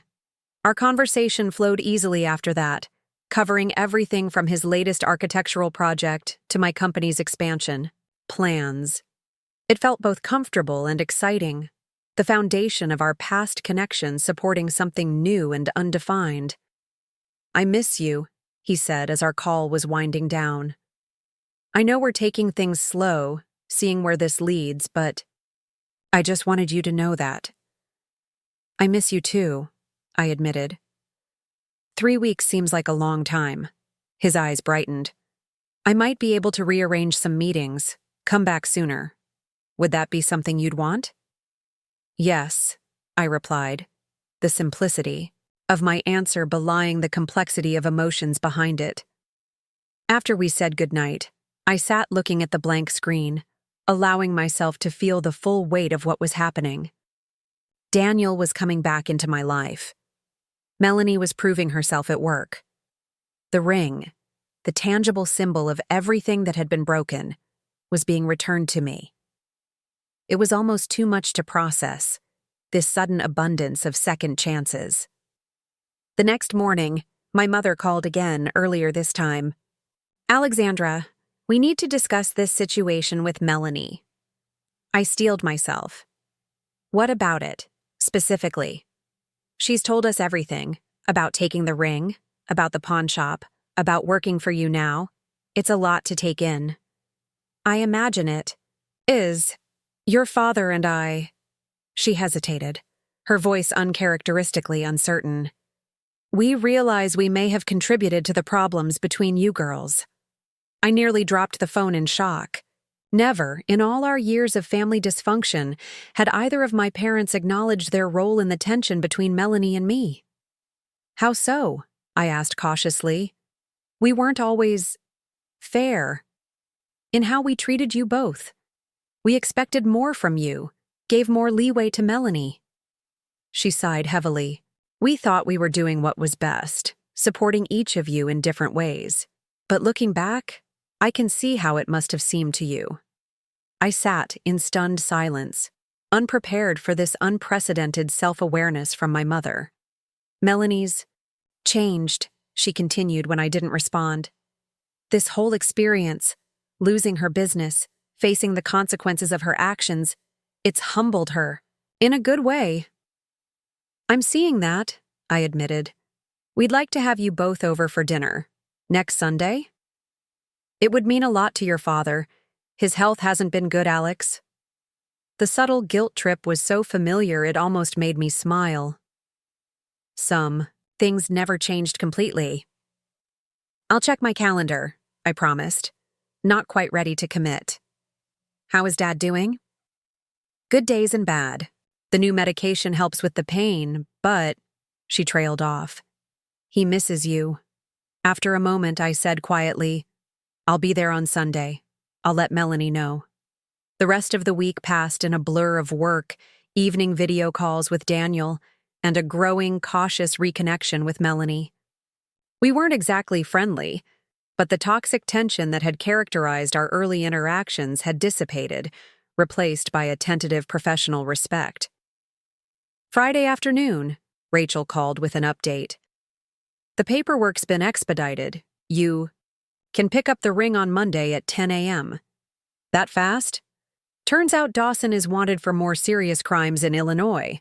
They're building the strongest possible case, which includes resolving all the theft claims quickly. Will Melanie need to be there? No, just you with ID, but she can come if you want her to. I considered this. I'll let her know. Thanks, Rachel. I forwarded the information to Melanie, adding, Your presence isn't required, but you're welcome to come if you want. Her response was simple. I'd like to be there, if that's okay with you. By the time Sunday arrived, I found myself unexpectedly nervous about the family dinner. I hadn't been to my parents' house in months, and the prospect of sitting across from them with Melanie, trying to navigate our newly evolving dynamic under their watchful eyes, was daunting. I picked Melanie up at her apartment, a modest one-bedroom in a decidedly unglamorous part of town. The contrast with her previous champagne lifestyle was stark and sobering. Thank you for driving, she said as she slid into the passenger seat. And for agreeing to this dinner. I know it's not easy. Mom said Dad's not doing well, I replied, focusing on the road. How bad is it really? Melanie's expression grew serious. Pretty bad, Alex. The heart failure is progressing faster than they expected. He tries to put on a brave face, but last time I visited, he could barely make it from the bedroom to the living room without getting winded. The news hit me harder than I'd anticipated. Despite our complicated relationship, the thought of my father's mortality created a sharp ache in my chest. Why didn't anyone tell me? Mom said you were building your company, that you needed to focus. And I think they didn't want to burden you. You've always been the strong one, the one who had everything together. I gripped the steering. Wheel tighter. That's not fair. They should have told me. You're right, Melanie agreed quietly. They should have. The rest of the drive passed in contemplative silence. When we arrived at our childhood home, a modest colonial in a well-established suburb, I was struck by how small it looked, how ordinary. In my memory, it had loomed larger, more significant. Our mother greeted us at the door with nervous energy, ushering us inside with fluttering hands and two bright smiles. Your father's in the living room. He's having a good day today. Dad was seated in his recliner, oxygen tubes in his nose, a blanket over his legs despite the warmth of the house. He looked thinner than I remembered, his once robust frame diminished, but his eyes brightened when he saw me. There's my Alex, he said, his voice weaker but still carrying that familiar warmth. Come give your old man a hug. I embraced him carefully, shocked by the fragility of his body beneath my arms. How had I not noticed how ill he was becoming? How had I allowed my resentment and focus on my career to blind me to something so fundamental? You look good, Dad, I lied, blinking back unexpected tears. Liar, he chuckled weakly. But I appreciate the effort. Dinner was a strange affair, Mom's nervous chatter filling silences, Dad watching Melanie and me with thoughtful eyes, occasional moments of genuine connection breaking through the awkwardness. We carefully avoided difficult topics, sticking to safe conversations about work, neighborhood news, and benign gossip about family friends. It wasn't until dessert, Mom's apple pie, a childhood favorite, that Dad cleared his throat and addressed the elephant in the room. "So, your mother tells me they found your ring, Alex." I nodded, setting down my fork. "Yes. I'm picking it up tomorrow, actually." "And Daniel? Are you two talking again?" "We are," I admitted, taking things slow, seeing where it leads. Dad smiled, genuine pleasure lighting his tired face. "Good. He was always a fine young man." "He was," Melanie agreed softly. "Is. I'm sorry for what I did. To both of you. There's no excuse." The directness of her apology, here in front of our parents, caught me off guard. This wasn't the performative Melanie of old, using tears and drama to manipulate sympathy. This was something more honest, more raw. Dad reached out, grasping Melanie's hand in his frail one. "We all make mistakes, sweetheart. The measure of a person isn't in never falling, but in how they get back up." He turned to me, his gaze steady and serious. "Life's too short for holding on to hurt, Alex. Believe me, I know." The simple wisdom of his words, weighted by his evident mortality, pierced through layers of protective armor I'd built around my heart. I found myself nodding, unable to speak past the tightness in my throat. Later, as Melanie and I prepared to leave, Dad called me back to his chair while Mom showed Melanie some photos in the kitchen. "I need to say something to you," he said, his breathing labored from the exertion of the evening. "I won't be around much longer, Alex." "Dad." He held up a hand, silencing my automatic reassurance. "It's okay. I've made my peace with it. But before I go, I want to know my girls will be okay, that you'll have each other." I swallowed hard. "We're working on it. I know your mother and I made mistakes. We thought we were doing right by both of you, but we didn't see how it was driving you apart." He took my hand, his grip surprisingly strong. "Melanie needed more support because she wasn't as naturally capable as you. But we never should have made you feel less loved for being more independent."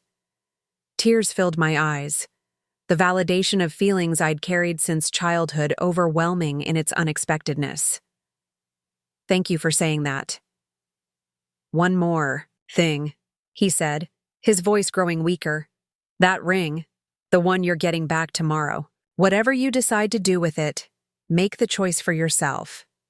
Not for Daniel, not for Melanie, not for us. For you."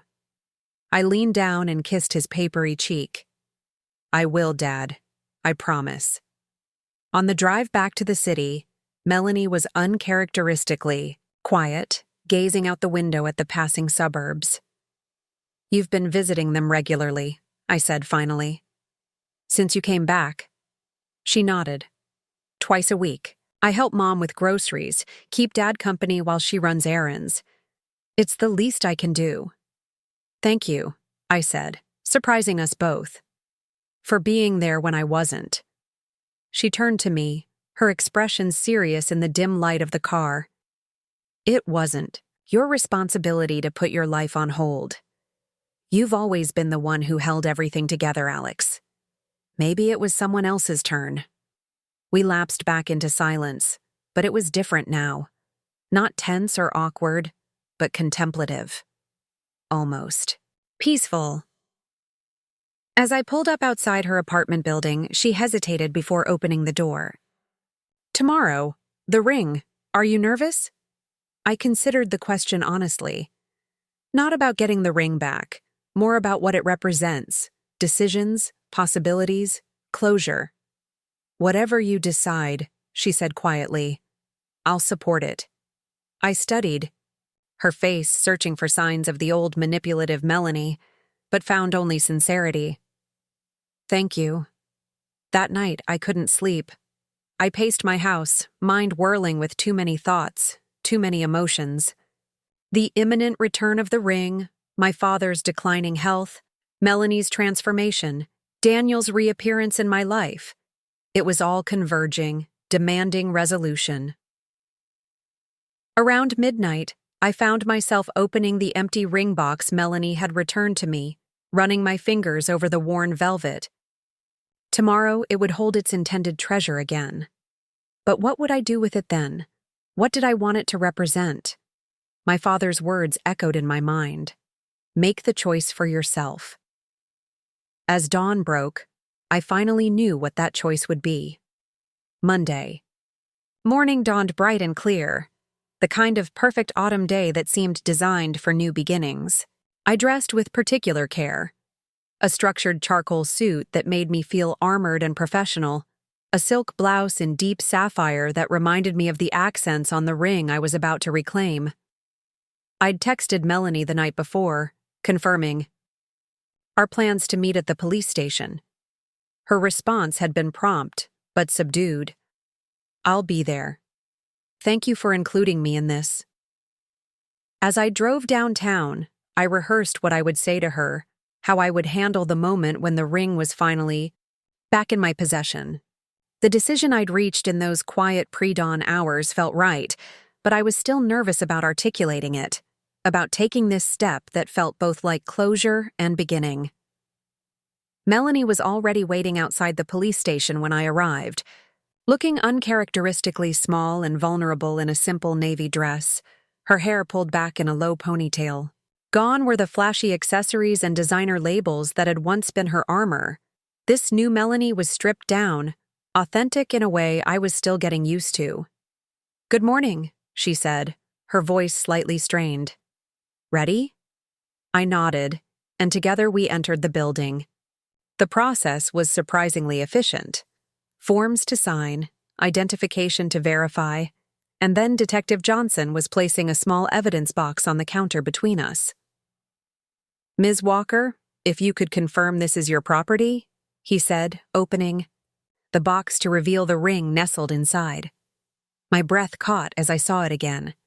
The 3-carat diamond catching the fluorescent light, the deep blue sapphires framing it, the intricate platinum setting that Daniel had chosen because it reminded him of intertwining paths. It was exactly as I remembered, yet somehow different, weighted now with 2 years of pain and absence and gradual healing. "Yes," I confirmed. "That's my ring."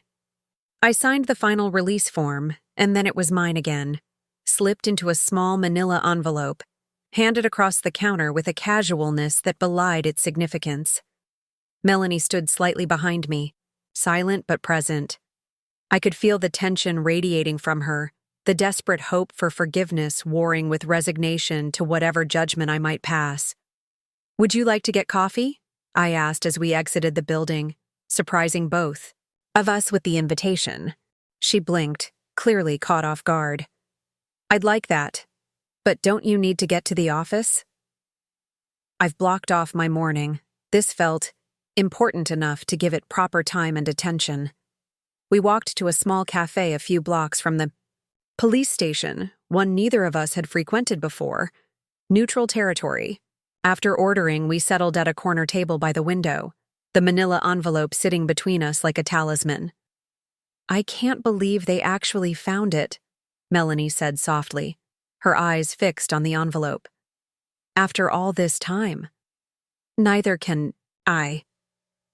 I turned the envelope over in my hands but didn't open it. You know, for 2 years, I've imagined what I would feel if I ever got this ring back. Vindication, closure, triumph, all those seemed like reasonable expectations. "And what do you feel now?" she asked. I considered the question carefully. Relief, but not in the way I expected. It's relief that something that was lost can be found again. That damage isn't always permanent. Her eyes filled with tears. "Alex, Let me finish," I said gently. "Last night I couldn't sleep. I kept thinking about Dad, about what he said, about making choices for myself, not for anyone else." I took a deep breath. And I realized something important. This ring represents a promise that was broken, Not just by you taking it, but by Daniel and me giving up on each other too easily. By me closing myself off after the betrayal instead of fighting for what mattered. I opened the envelope and carefully tipped the ring into my palm, where it glittered in the morning sunlight streaming through the cafe window. "It's beautiful," I said softly. "It always was. But it's not mine anymore. Not really. It belongs to a version of me, of us, that doesn't exist anymore." Melanie's expression was confused, uncertain. "What are you saying?" I met her gaze directly. "I'm saying that getting this ring back is important, symbolic, necessary for closure. But keeping it wouldn't be right. It would tie me to the past, to old hurts, to a relationship that ended. But you and Daniel, you're talking again, aren't you?" "We are. And maybe we're building something new together. But if we do, it shouldn't be anchored to this ring, to what it represents." I slipped the ring back into the envelope. "It deserves a fresh start, just like we do." "What will you do with it?" "I'm going to return it to Daniel's family. His grandmother left it to him to give to the woman he would marry. That didn't turn out to be me, at least not then. If we find our way back to each other, it should be with something new, something untainted by our history." Melanie nodded slowly, tears spilling down her cheeks. "That's incredibly gracious, Alex." "It doesn't feel like grace," I admitted. "It feels like necessity. Like the only way forward is to truly let go of what happened." "Does that include forgiving me?" she asked, her voice barely above a whisper. I reached across the table and took her hand, the first time I'd willingly touched her since she'd reappeared in my life. "I'm working on it. I'm not there yet, not completely, but I want to be." She squeezed my hand, her grip surprisingly strong. "I'll keep earning it, every day." "I know you will." I drew my hand back, needing the emotional space. "There's something else I need to tell you, something I decided this morning." Her expression grew wary. "What is it?" "I'm taking a leave of absence from Phoenix. 3 months, starting next week. Dad needs me, and I've been absent too long." Surprise flashed across her face. "Alex, your company will be fine without me for a while. Vanessa is more than capable of handling day-to-day operations, and the board supports my decision." I smiled slightly. Family comes first. I'm finally learning that lesson. "What about Daniel?"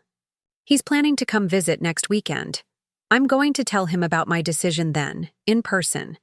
Ask him how he feels about visiting me at our parents' house rather than in the city." "That's a big step." "It is, but it feels right." I took a sip of my coffee, watching her over the rim of the cup. "What about you? Will you be okay at Phoenix while I'm gone?" She nodded. "I'll keep my head down, work hard, make you proud from a distance." "Jason speaks highly of your contributions already." "I've found something I'm good at," she said, a hint of pride creeping into her voice. "Something real, not just the empty success I was chasing before. It feels grounding." We finished our coffee in companionable silence, the acute tension that had characterized our relationship for so long gradually easing into something that, if not quite forgiveness, was at least a kind of peace. As we prepared to leave, I handed her the manila envelope.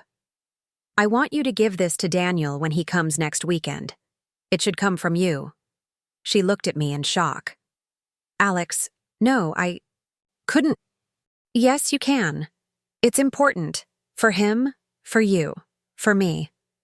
A symbolic gesture. The person who took the ring is the one who returns it." She accepted the envelope with trembling hands. "I don't deserve this trust." "Maybe not.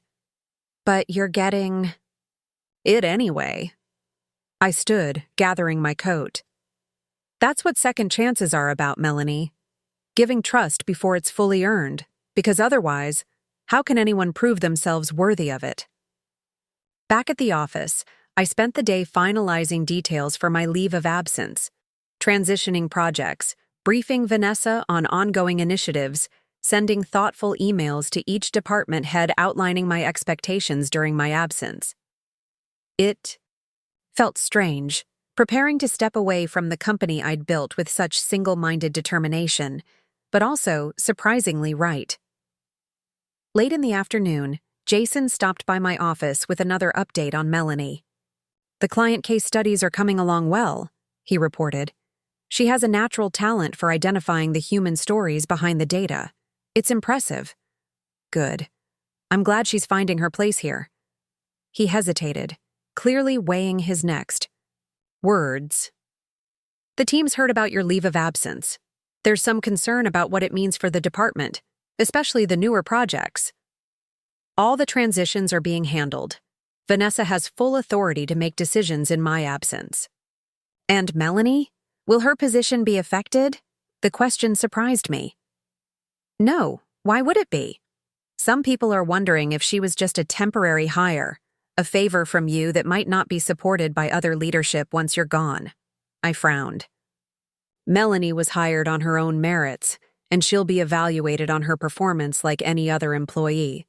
Make that clear to the team, please." "Of course." He nodded, satisfied. "One more thing. She's been putting in extra hours, coming in early, staying late. I've had to remind her about work-life balance twice this week." The information gave me pause. Was Melanie overcompensating, trying too hard to prove herself? Or was this simply who she was now? Dedicated, conscientious, determined to build something real. "Keep an eye on that," I said. "But don't micromanage her. She's finding her way." After Jason left, I worked late into the evening, finalizing details and clearing my desk. Around 8, my phone buzzed with a text from Daniel. "Can't wait to see you this weekend. I've booked my flight, arriving Friday evening. Dinner?" I smiled, typing back, "Looking forward to it. There's a lot I want to talk to you about." His response came quickly. "Sounds intriguing. Good things, I hope?" "Important things," I replied. "But yes, I think good things too." Tuesday and Wednesday passed in a blur of preparation, both at the office and at home. I arranged for my house to be maintained during my absence, set up automatic payments for bills, and packed enough clothes for an extended stay at my parents'.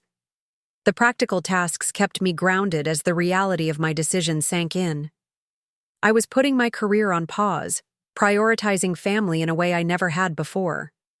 Thursday morning, my mother called, her voice tight, with worry. "Your father had a rough night, Alex. The doctor increased his pain medication, but he's not comfortable." "I'll be there tomorrow," I promised. "My bag is already packed." "Thank you," she whispered, emotion making her voice tremble.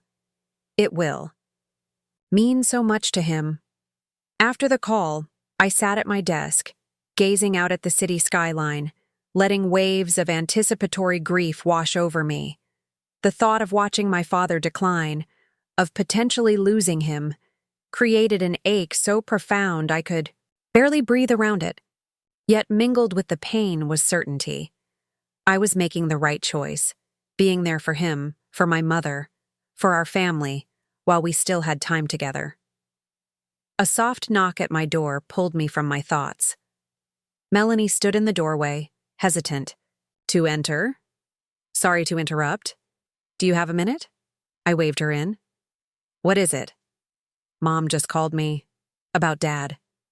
She sat in the chair across from my desk, her face pale with worry. "She said you're coming tomorrow?" "Yes. I've cleared my schedule. I'll be there indefinitely." I was thinking. She twisted her hands in her lap, suddenly nervous. "What if I came too? On weekends, at least.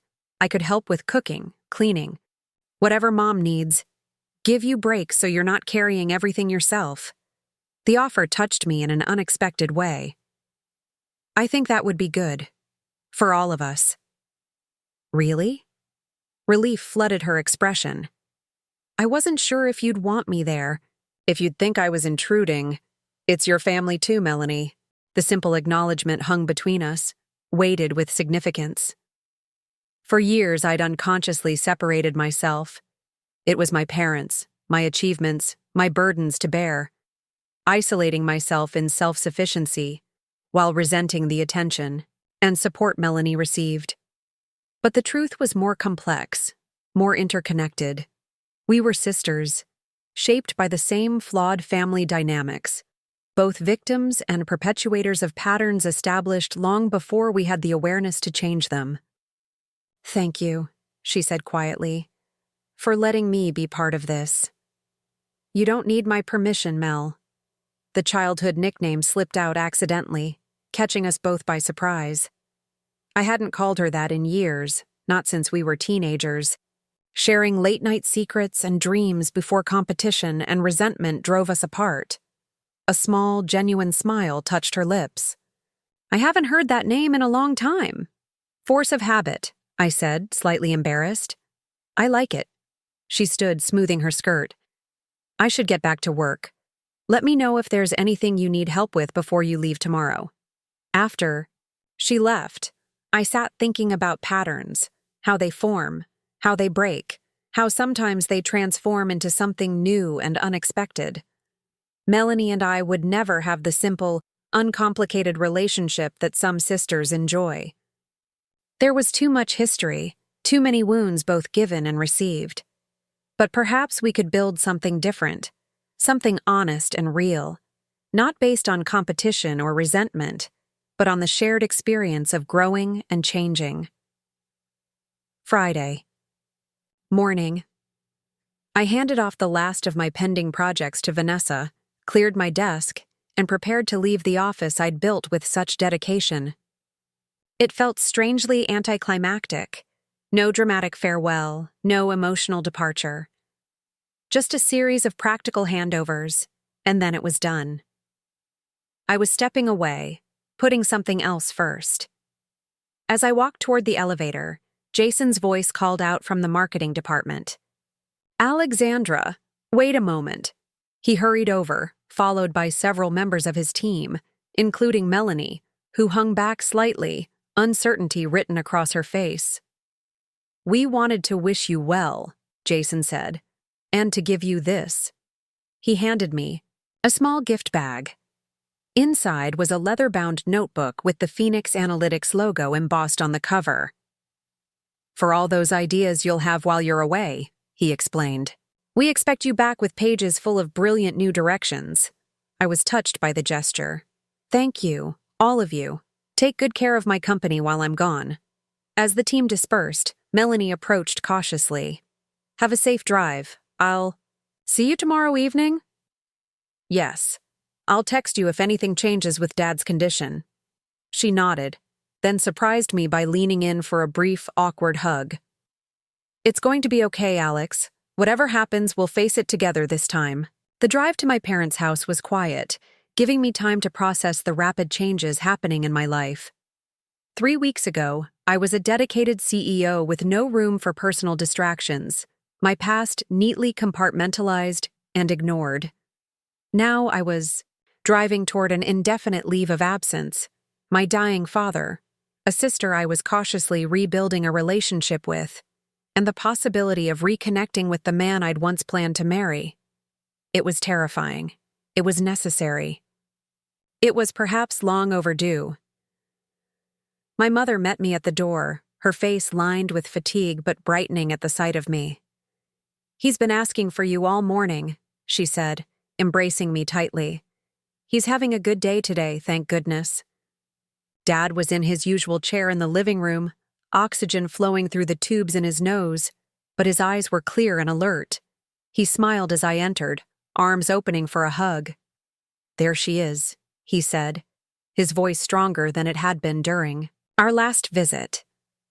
"My Alex, coming home." I embraced him carefully, breathing in the familiar scent of his aftershave, feeling the fragility of his frame beneath my arms. "I'm here, Dad. I'm staying for a while." "I heard," he said, pulling back. "To study my face, putting that big, important career on hold for your old man. Not sure I'm worth it." "You are," I assured him, fighting back tears. You absolutely are. Later that evening, after Mom had gone to bed exhausted from days of caregiving, Dad and I sat in companionable silence in the living room. The television played softly in the background, neither of us really watching it. Melanie told me what you did, he said finally. With the ring. I glanced over, surprised. She called you? He nodded. She calls every day, checks on me, tells me about her work, her life. A small smile crossed his face. She's different now. More like you in some ways, thoughtful, deliberate, but still herself too. She is different, I agreed. Or maybe she's just finally becoming who she always could have been. People can surprise you, he said softly, if you give them the chance. We lapsed back into silence, but it was comfortable, filled with unspoken understanding. As I watched him drift toward sleep, his breathing shallow but steady, I felt a profound gratitude for this time, for the chance to be here, present, and available while he was still with us. My phone buzzed with a text from Daniel. Just landed? Missing you already? Call when you can? I slipped outside onto the back porch, the cool night air refreshing after the warmth of the house, and dialed his number. Hey, he answered on the first ring. How's your dad? Having a good day, thankfully. But the overall prognosis hasn't changed. I'm sorry, Alex. Is being there helping? Yes, I said, realizing it was true. It's exactly where I need to be right now. I understand if you need to cancel dinner tomorrow. Family comes first. The simple validation, so different from the pressure I'd often felt in my professional life to prioritize work above all else, warmed me unexpectedly.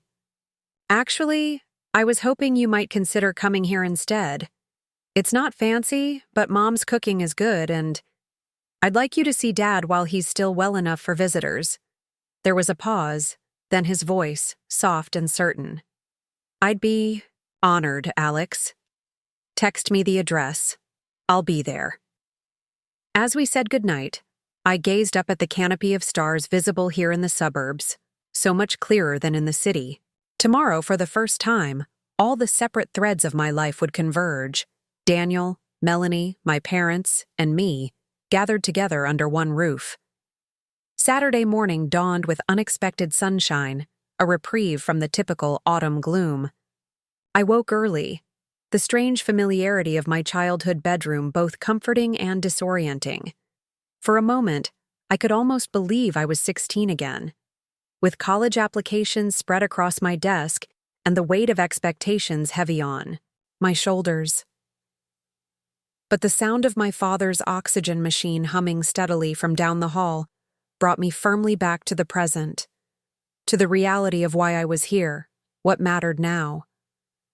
I found my mother in the kitchen, already preparing a breakfast, far more elaborate than necessary. Pancake batter sat in a bowl, bacon sizzled in a pan, and she was meticulously slicing strawberries into perfect, uniform pieces.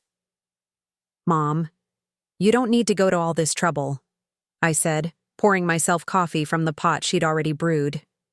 It's no trouble, she insisted, though the slight tremor in her hands belied her words. It's not every day we have everyone together. I want it to be special. I gently took the knife from her, taking over the strawberry slicing. Let me help. How? Did Dad sleep? Better than he has in weeks, she replied, relief evident in her voice. Having you here? It's made such a difference, Alex. He's been so worried about you, about Melanie, about leaving things unresolved between everyone. The casual admission that my father had been carrying this weight even as his health failed sent a pang of guilt through me. I'm sorry it took me so long to come back. She rested a hand on my arm, her touch surprisingly steady now. You're here now. That's what matters. We worked together preparing breakfast, and I found myself slipping into familiar rhythms with her, anticipating when she needed something passed, knowing which drawer held the special serving spoons she insisted on using for guests, moving around her in the kitchen dance we'd perfected during my teenage years. How strange that these patterns remained, dormant but not forgotten, after so much time and distance. Dad joined us for breakfast, moving slowly but insisting on sitting at the table rather than eating from a tray in his recliner. "Big day today," he said, smiling as he reached for the maple syrup. "Everyone under one roof again." "Are you sure you're up for visitors?" I asked, noting the slight pallor beneath his forced cheerfulness. "We could always reschedule." "Alexander James Walker," he interrupted, using my full name in that half-teasing, half-serious way that immediately transported me back to childhood. "I am perfectly capable of deciding what I can handle, and what I want is to see my daughters together, to meet this young man who's coming back into your life, and to enjoy a damn good meal with my family. Clear?" I couldn't help but laugh. "Crystal." "Clear, sir." "Good." He nodded decisively. "Now tell me what time Melanie is arriving, and this Daniel fellow." "Melanie should be here around 3. Daniel said he'd come for dinner at 6. Mom looked momentarily panicked. 6? I thought we said 5. The roast will be overcooked." "The roast will be fine, Ellen," Dad assured her. "And if it's not, we'll order pizza. It's not about the food." Her expression softened. "You're right. It's just, I want everything to be perfect." "It won't be," I said gently. "And that's okay. We're not a perfect family, and pretending otherwise has never helped us." She seemed to absorb this, nodding slowly. "You've grown wise in that big city of yours, Alexandra." "Not wise," I corrected. "Just tired of maintaining illusions." After breakfast, I helped Dad settle in the sunroom, making sure his oxygen tank was full and his emergency call button within reach. Then I retreated to my childhood bedroom, ostensibly to catch up on some emails, but really to prepare myself emotionally for the day ahead. I sat on the edge of the bed, fingering the empty ring box that I'd brought with me. Soon, Melanie would arrive with the ring itself, tasked with returning it to Daniel. It was right, this symbolic gesture, her giving back what she had taken, completing the circle, making amends in the most tangible way possible. Yet I found myself wondering if I'd made the right decision. Not about returning the ring, that felt unquestionably correct, but about orchestrating this particular scenario. Bringing everyone together like this, in my parents' home, with my father's mortality casting a shadow over the proceedings. Was it too much pressure? Too artificial a construct for authentic healing? My phone buzzed with a text from Daniel. "Thought I'd check if you need me to bring anything tonight. Wine? Dessert? A fire extinguisher for family dinner disaster control?" Smiled, his attempt at humor easing some of my anxiety. "Just yourself. And maybe a bottle of that Cabernet we used to like." His response came quickly. "Already packed it. Looking forward to tonight, Alex? Whatever happens." Just after 3, I heard the crunch of tires on the gravel driveway. Taking a deep breath, I went downstairs to meet Melanie. She looked nervous as she stepped out of her car, clutching a small bakery box in one hand and what I recognized as the manila envelope containing my ring in the other. She'd dressed carefully. Simple. Black pants, a soft blue sweater, minimal jewelry. Appropriate for a family dinner, not making a statement or drawing attention to herself.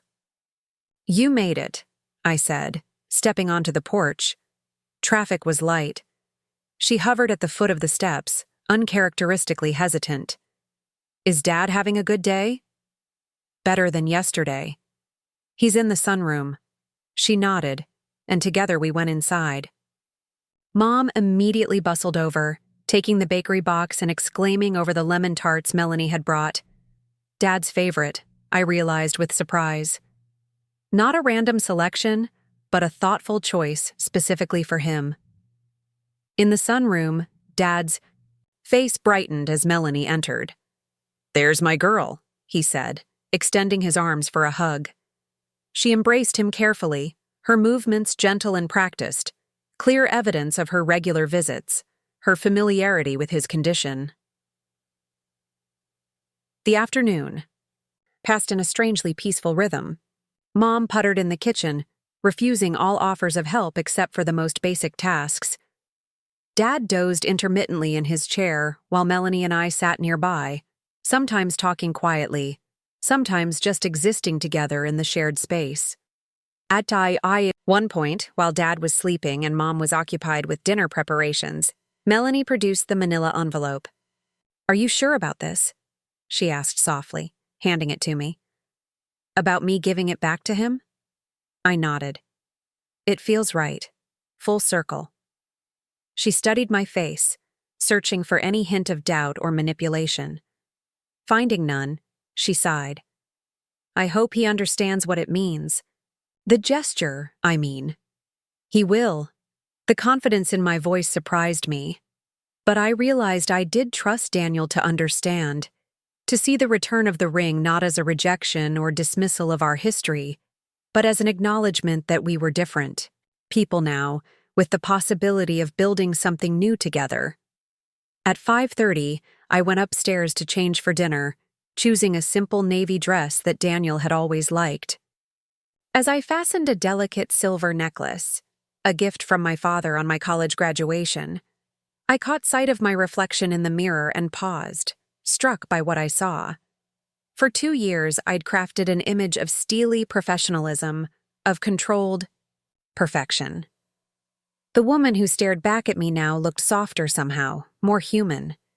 There were fine lines at the corners of my eyes that I hadn't noticed before, a slight vulnerability in my expression that would have horrified my CEO self. But I didn't hate it. This new version of me, the daughter who came home, the sister, tentatively rebuilding bridges, the woman open to second chances, felt more authentic than the brittle perfection I'd been maintaining. The doorbell rang precisely at 6. I heard my mother greeting Daniel, the low murmur of his voice in response. Taking a deep breath, I went downstairs. Daniel stood in the foyer, a bottle of wine in one hand and a small bouquet of fall flowers in the other. He looked wonderful, slightly tanned from his recent travels, his smile warming as he caught sight of me descending the stairs. "Alex," he said, his voice wrapping around my name like a caress. "You found the place okay?"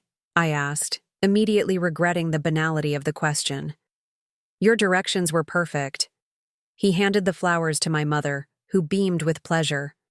"Mrs. Walker, thank you for having me tonight." "Ellen, please," she insisted. "We're not standing on ceremony here." I led Daniel through to the sunroom, where Dad was now awake and alert, sitting straighter in his chair, oxygen tubes temporarily set aside in a bid for normalcy. "Mr. Walker," Daniel extended his hand. "It's good to see you again, sir." Dad shook his hand firmly. "Daniel, been a while. You look well." "So do you," Daniel replied, the small lie offered kindly. Melanie entered from the kitchen, her posture tense, but her expression composed. "Hello, Daniel." A moment of awkward silence followed, the weight of their last encounter, her deliberate sabotage, his mistrust, hanging heavy in the air. Then Daniel surprised me by smiling genuinely at her. "Melanie, Alex tells me you've been doing incredible work at Phoenix." The simple acknowledgement, free from recrimination or coldness, visibly relaxed her. "I'm trying," she admitted. "It's a chance I never expected to get." "Second chances are valuable that way," he said, his eyes finding mine across the room.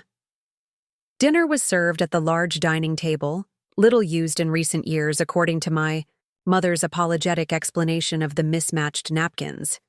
Dad insisted on sitting at the head of the table, though I could see the effort it cost him to maintain his posture throughout the meal.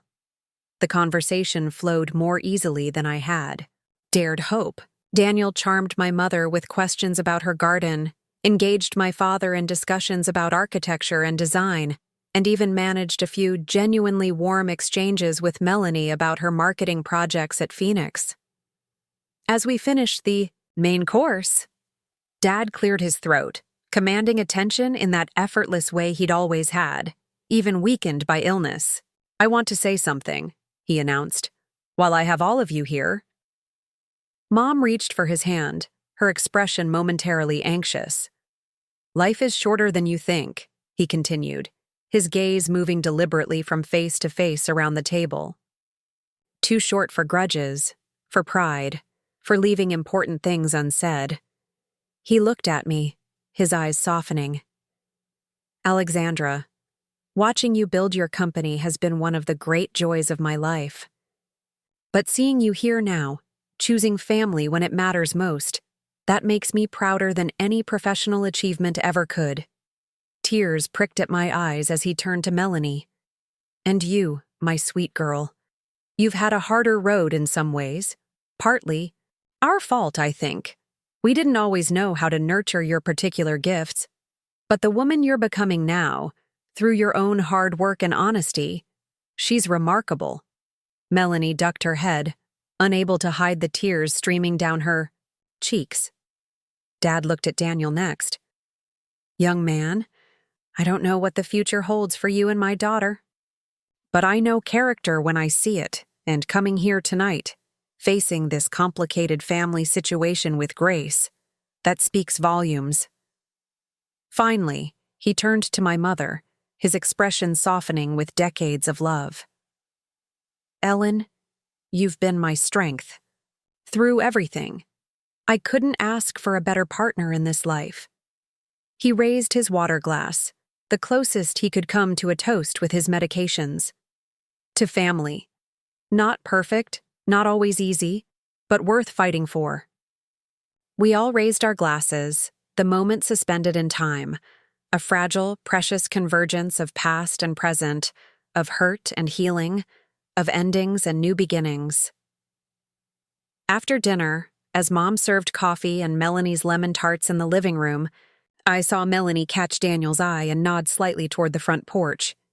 He followed her outside, and though I could have joined them, something told me to give them this moment alone.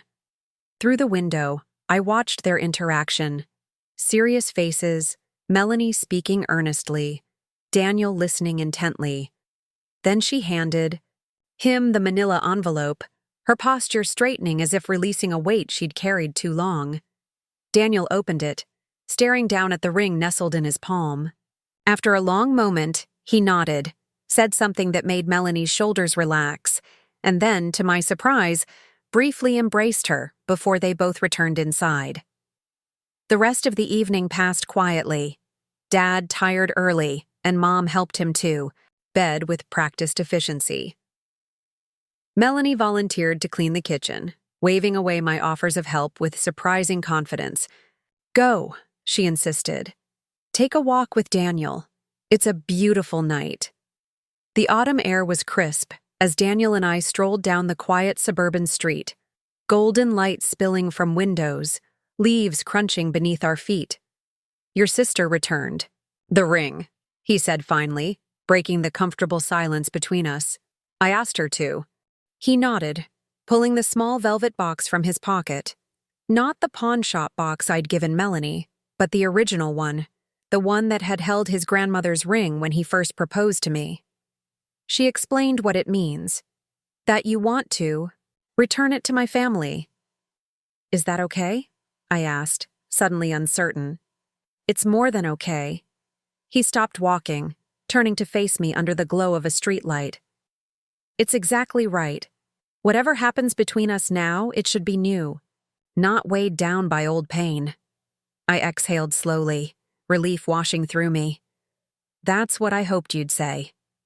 I have something for you, he said, reaching into his other pocket. Not a replacement for the ring. We're nowhere near ready for that. But a symbol, maybe. He held out a small silver pendant on a delicate chain. Suspended within the pendant was a perfect miniature compass rose, its needle pointing due north. To help us find our way? He explained softly. Together or separately, but always forward. I turned, allowing him to fasten it around my neck, the cool metal settling against my skin like a promise. Not of forever, not yet, but of possibility, of direction, of hope. "What happens now?" I asked as we resumed walking, his hand finding mine in the darkness. "Now we take it one day at a time," he replied. "I'll go back to Portland tomorrow, but I'll come visit when I can. We'll talk, really talk, figure out who we are now, what we want." "And your work? Your life there?" He squeezed my hand gently. "Some things can be rebuilt from a distance. Some things are worth the effort of figuring out the logistics." When we returned to the house, Melanie was sitting on the front porch swing, a mug of tea cradled in her hands.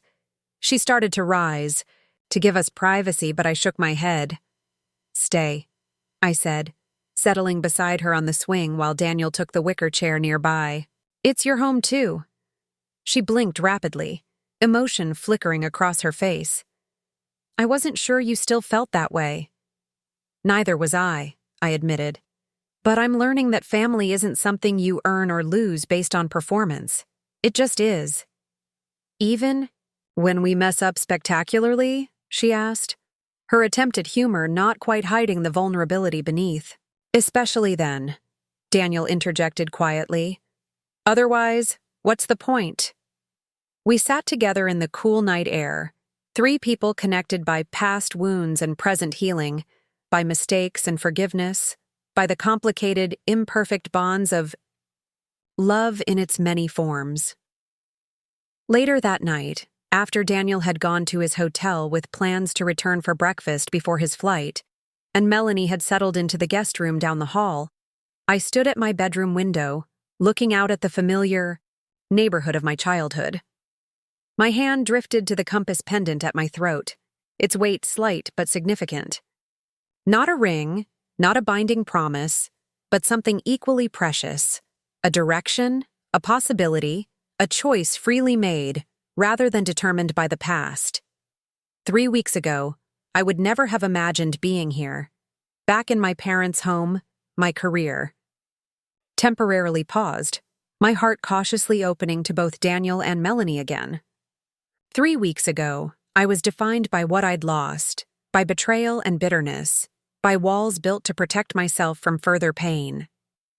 Now, standing in this in-between place of grief and hope, of endings and beginnings, I felt strangely, unexpectedly, whole.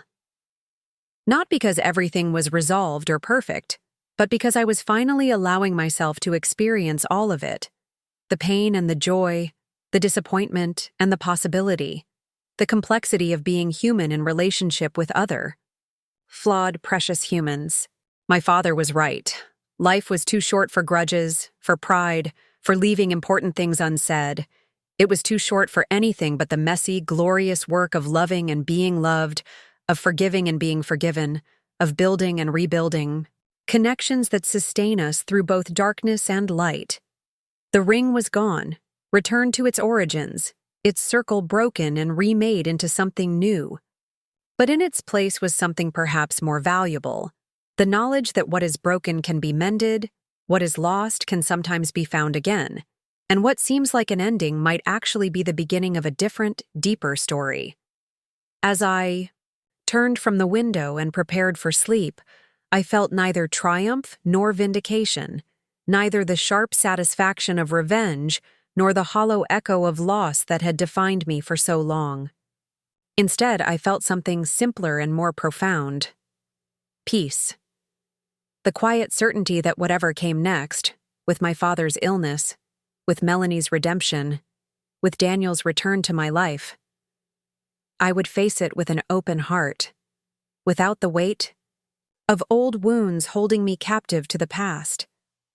Some circles, once broken, can never be perfectly restored, but perhaps they aren't meant to be circles at all, but spirals, moving ever upward, carrying the past within them but not constrained by it, expanding into new possibilities with each revolution. It wasn't forgiveness exactly that I felt toward Melanie, not yet. But it was the beginning of something equally powerful, the recognition that her story and mine were inextricably linked, that her growth was somehow part of my own, that the sister who had stolen my ring had also, inadvertently, helped me find something more precious, myself, whole and human and hopeful, ready at last to step into whatever future awaited.